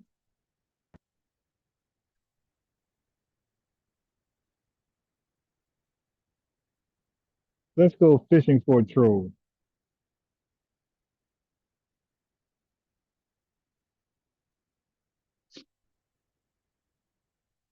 Let's go fishing for a troll. Yo, so I ain't tell you. So now he upped the bet up to. He says bet. I don't know what he's betting. I mean, I'm confused, bro. Are you betting me $2,000 or are you giving me $2,000 allegedly? Okay, I like which stance. He said, man, you go live every day. You must need the money, bro. Trust me, man. I don't believe you have $1,000 to give away, and now you're saying $2,000. Okay, how about you? How about look? This is what an honorable man would do. An honorable man, cash ad $ unbiased run. Send the $2,000. Don't tell me when I get there, yeah, and you get the money when I get there. No, you're a scammer, bro. And you condone a scammer. I don't trust you, bro. How about send the $2,000? How about that? I'm gonna call your bluff. Send the 2,000. Now you leave it on me, baby. Like yo, busy. Now it's on me, baby. I can send it back. Say, all right, he was serious. I can send it back, or I could say no, thank you, and send it back. Like, all right, well, at least he was serious. Or I could, I could call your bluff and take the money. But either way, bro, I'm not coming to your shitty channel for free or for money. You're coming back over here. So let's make that Jabari verse. Let's be clear here. You're coming back over here, buddy. I'm not going nowhere. But either way, either for free, for money, you'll be back over here. I'm not going to your shitty channel. I mean, I could barely talk while he was on my channel. Like, this guy didn't have the best manners. He wasn't, okay, brother. Yeah, go, okay, your turn. No, I apologize. He was aggressive as hell, cut me off. No. Even if I did accept to talk to you again, I don't even know for what. You got to deal with a couple of things. You got to deal with first, because it shows integrity, it shows accountability. You got to first deal with you saying Marcus Garvey didn't scam nobody, and you denied that he stole stocks for shit he did own. I pulled it up. I shared my screen. You conceded, and then you act like you didn't concede. So I need an official. Yeah, he did that. My bad. Then I need you to address this Abdeli situation, where you said that reparations. You said that he presented reparations the exact same way Adolf FBA is proposing. You said that. Then your dumb ass said, "Where's the bill? Where's the reparations bill?" I want to address that. Okay, and I'm going to make a video for that. This guy said, "Where's our reparation bill? Are we supposed to have one?" That's the question back to you. I'm gonna hold up a mirror to Dracula. Is the injured party supposed to write up a bill? That's the question. Is the injured party, so is that our burden to write up a bill, or is our burden just to produce our case? Huh? That's the question. That's a question back to Dracula. So I'm gonna hold the mirror back to Dracula. Okay. Is the injured party? Did the Japanese people come up with a? I'm just asking questions, but at this point, did the Japanese people, did that harm group come up with an internment bill? I'm sorry, reparations bill.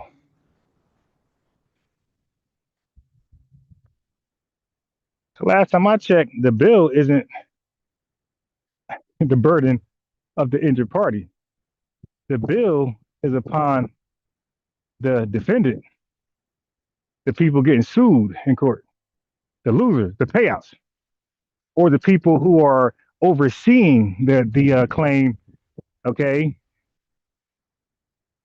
Anyway, it ain't us. Where's the reparation bill? And you hear a dump. So I'm gonna go into that later tonight. I'm gonna go into like talking points you're gonna hear from idiots and how to easily address them. So when y'all having fun in these TikTok spaces, YouTube spaces, trolling, cooking these guys, I'm gonna give y'all some counters for their major talking points. Where's your reparation bill? Why the hell would we have that with the injured party? All we do is produce our claim, our evidence, and show who was harmed. That's it. That's the only burden. Our burden is also to draft up a bill, you idiot. So anyway, because he didn't concede and apologize, okay, and he's still being disingenuous, I'm going to show that. I'm going to show him saying, "Where's our reparation bill?" And I'm going to show you how that works. The injured party does not come up with a bill. I mean, it's just stupidity all around, like a full circle. Like no humility, no, just pure arrogance and stupidity together. That's all they do, family. They run our stupidity and arrogance. I never heard of Native Americans picking cotton alongside of Negroes. I never heard of that. So he asked a little pet tether, "Have you?" "Nah, not me either." I'm like, really? Yeah, y'all punking me. So you don't believe no Native Americans were enslaved? No, I got the book. I know the schools. I know the law. You want to take that back? You want to take that back as a slippage of the tongue? I'm like, nah, like, bro, relax. Nigga sound like the damn crypt keeper. Y'all ever watch Tales from the Crypt? Hey, dude, you scaring me, my guy. You want to take that back? Right, you look like you sound like the you sound like the guy from the Tales of the Crypt. Like, no, bro, I'm 10 toes down on that, my guy. I said, yo, this is an easy Googleable one. You don't think there was one Native American that was thrown in slavery alongside of us? Nobody?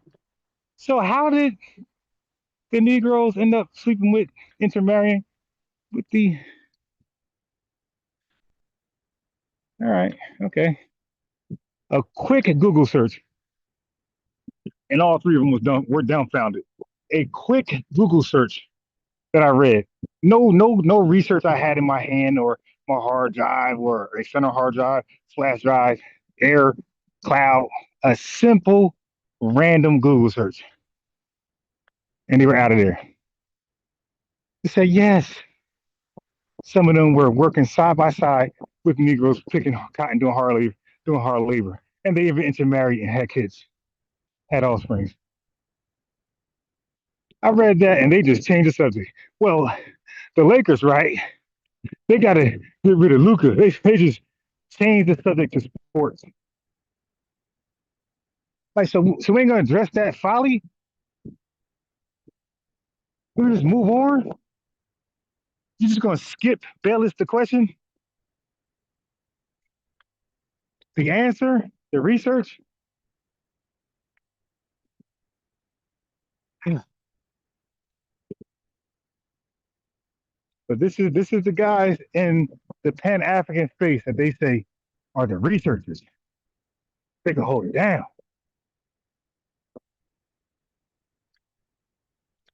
I just beat up two people in 2 nights, two top Pan-African scholars. I got rid of them back-to-back nights, man. Who besides me can do that? Two top Pan-African scholars back-to-back nights, got rid of them. Matter of fact, one was a panel of 3. There's actually 4. There's one guy by himself, cooked them. Then 3 guys together, like an ambush. It was a total of 4, but one guy hopped off. So it was like 3. That was like there the whole time. 4 top Pan-African scholars, two nights. And I'm just calling in to talk about this. By the way, when I called in that panel of 3, that panel of 4 originally, I called in to talk about their topic. They were going over how Africans indeed enslaved us and sold it. Slave raided us. I was like going to like, yeah, man, you know, as a matter of fact, when I called in, I was talking about that. They over there. So, hey, I'm Boss Ron. You FBA, right? Yo, they went against their own topic. I mean, the title of the show says Addressing Unc and Dr. Maya, Africans sold Africans. I call in, we're talking about FBA. And they want to say somebody's a grifter. They say, hey, Tariq's a grifter, right? Yeah. Bro, your title is Addressing Unc, Dr. Maya, Africans selling Africans. That's your title. I call in, you grifted towards FBA talking points, bro. You guys are the grifters. You didn't stick to your topic. You grifted right to FBA talking points. You thought you had one. You got frustrated, unhinged, Janko unhinged. You lost your mind, bro. You even complained about your blood pressure going up. Like, yo, who does that? What winner? What person that's on the right side of truth can invite a panelist on, challenge the panelist, and then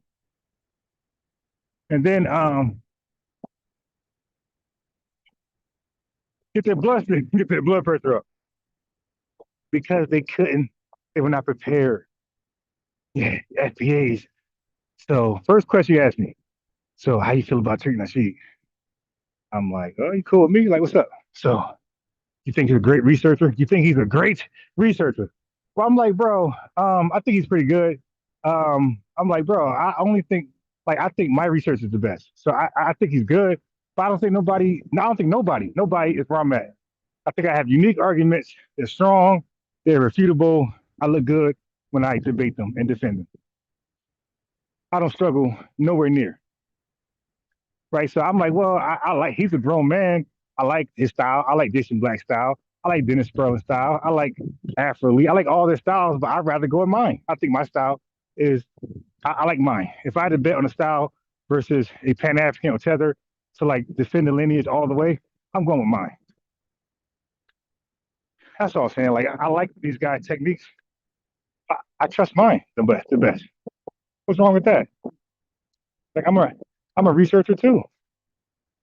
I'm a historian. I'm a low-key, hood historian. I'm a low-key hood scholar, hood debater. I'd rather bet on me. So if they say, hey, I'm biased Ron, one of you from the lineage got to debate Jared Taylor, Andrew Schultz, or, Revenue, or Chaotic Truth. Just one of you guys from the lineage. And if you win, you get reparations. Hold on. His headphones coming off. And the stipulations were, if you win, you guys get reparations, resources reallocated to you, specifically SNM wise. You dig? No more inclusive talk, right? Reparations, money allocated, resources allocated to your lineage exclusively. But if you lose, all bets are off. Stop complaining, work hard, pull up your bootstraps. I'm picking this. Okay, so that's all I'm trying to explain to the dude. I like to like he's trying to, what he's trying to do is, because we had this convo before, family, he's trying to make me look a certain way in front of his audience. So he's trying to like numb them from listening to what I got to say, because he already know I'm like light years smarter than him. This dude, his lecture, he said, his claim in his own lecture, I didn't even challenge him. Look what he said. He said, now, I get on tethers for the African slave trade. But what I'm not going to say is that African slavery was worse than European slavery for us. I'm not going to say African slavery was more brutal than chattel slavery, U.S. chattel slavery. He said that. He said African slavery in Africa on us was worse than U.S. chattel slavery from white supremacists. I would never make that dumbass claim. He said that. I didn't even get on them for that, because I wasn't calling in to do no gotchas. I was like, yeah, man, it's about time we talk about these Africans selling us. I was gonna give them a pass. Now I'm not. Now I'm gonna focus on that video. I'm gonna fact check it. I'm gonna go through it, fact check the sources. He is leaning on one book he bought from Ghana. Some pseudo scammer sold him a book in Ghana. And like, these folks worship Africans so much that one African sold him a book about Ghana's history, and that book is just the truth. That book told him slavery in Ghana was worse than U.S. chattel slavery, and he believed that because a Ghanaian said it, because a Ghanaian wrote it. That's it. No sources, no proof, no testimonies, no journals. Just because a Ghanaian said it, it got to be true. The Africans are brilliant. They're smart. They're trustworthy. You can trust this source. They're not going to lie. They're not going to scam and sell you a book for some money. All of this information in that entire video, that 4-hour video about how Ghana's slavery, African or African slavery, he threw all his eggs in that book. So somebody called in and said, he was like, yo, so why you believe that? Because the book said it? He's like, yeah. He was like, yeah, because the book said it. God damn. And that's why we got to be careful with these books, man. Because these same books, they got Marcus Garvey as Batman, Superman, Iron Man. You dig? They got Marcus Garvey as the greatest man to ever represent Foundation Black Americans ever. That's what their books say. History doesn't record it like that. History and court records don't record it like that. His contemporaries don't record it like that. His ex-UNI members don't record or recollect Garvey like that, in that light at all. It records him in the shadows and darkness, the shadows of death. That's how his contemporaries and history records that guy. So yeah, you're gonna force me to look over your work and show how you're just biased, my guy.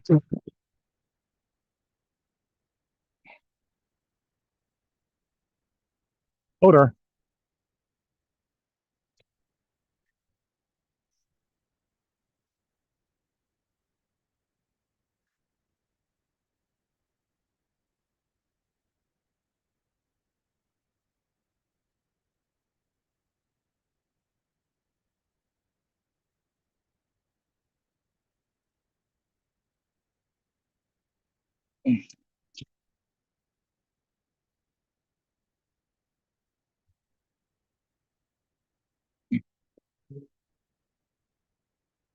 Yeah, so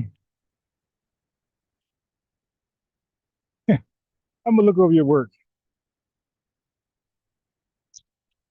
for our video, and your conclusion was Africa's slavery, Africa's chattel slavery was worse than U.S. chattel slavery. Like I don't know how what made him believe that? Like what led him to that conclusion? That conclusion is wild as hell too. Like he's ODing. Like yeah, we're mad at those tethers for selling us. We're mad at them for selling us out. We're mad at those tethers for disrespecting calling us a college. We ain't gonna lie and over exaggerate the harm done by them. Like we ain't gonna do that. Go that far. The U.S. chattel slavery was worse than the white man. Like, what are you doing? What are you doing, bro? Like, let's just start right here. White people, as a matter of fact, a lot of the things going on in Ghana, those are rituals. That wasn't even slavery, by the way. So what he was showing, it actually said it. What he was showing when children, offspring got to pay the price of their uncle or grandfather for a crime they committed. Like offspring had to like go into servitude what their uncles and aunts and moms and grandpas did, the crime they did. Family, that was a ritual. That wasn't even slavery. They said it. So he was trying to he was trying to support his wild, crazy theory that African chattel slavery was worse than American chattel slavery. And in his own video, in his own video, it said that type of slavery was ritual. It had nothing to do with the transatlantic slave trade or the Ottoman Empire. Nothing. This was a inside thing within that tribe. Had nothing to do with slavery on the outside. Nothing.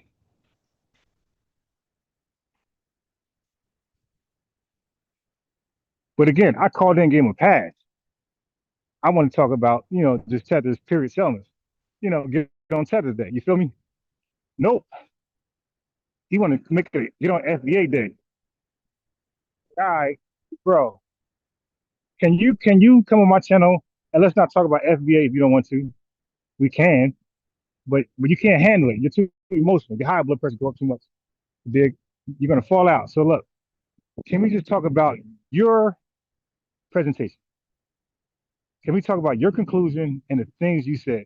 Why are you showing a ritual within a tribe? Rituals is something everybody agree to. It's no harm, no foul. They all agree that this is the way it is. This is our ritual. This is our tribe. This is our spirituality, spiritual system. It's just what it is. There's no outsider. There's no competing tribe that's forcing this. This is the rules and engagements of this particular tribe. It's been going on for centuries.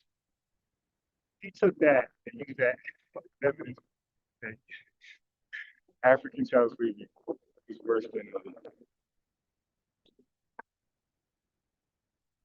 Americans. It's overreaching. That's just flat out lying. It's that reason. Yeah, so how you feel about turkey? Now, see, why are you asking me how I feel about the opponent. I knew it was coming next. Oh, he said Indians were. Oh, he's a grifter. Oh, he had the art of macking. Oh, he came up with FBA. He trademarked it. He's a leader. That's all that's coming next, family. That's how he debates FBA. Tariq. So let me ask you a question. Do you see yourself as a black man? I'm like, oh shit. If I answer that question, all hell gonna break. So let me try to explain why I'm gonna say yes and give you some background information so you don't make a mistake and take my yes to mean everybody's all of a sudden black. I know what you're doing. So just listen to me real fast. I'm gonna give you the answer, but I don't want you to take this answer and run with it and make a mistake. And he did it anyway. No, he could have calm down and hear the rest of it. No. So you're black, right? So how do you feel about the other black people in the world? Like, dude, ain't no other black people in the world. What do you mean? You're confusing us. Yes, your dumbass won't let me explain for the door. There are no other black foundation black Americans. That's it. The buck stops there. Everybody else have a name. So whoever else you're talking about, they already have an existing name. So if you want to call Sudanese people black, yeah, you can do that. But guess what? They're called Sudanese people. You want to call Brazilians black? You can do that. But guess what? They're called Brazilians today. Okay? They have a term. Oh, well, you're black, but we call you African American.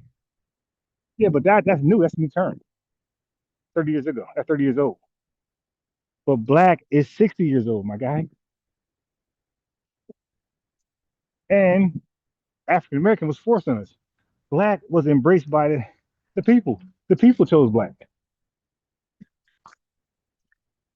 Okay? Anyway, family, let me chop up these videos. I'm gonna cook him. I'm gonna show how he said U.S. chattel slavery was weaker than Africa, right? And this other guy with the Garvey thing. Love you guys, man. I'm on them, and I ain't letting go. I'm like a pit bull, man. All right, family. Let me get my rest on, rejuvenate, and get back on these guys, man. Love you.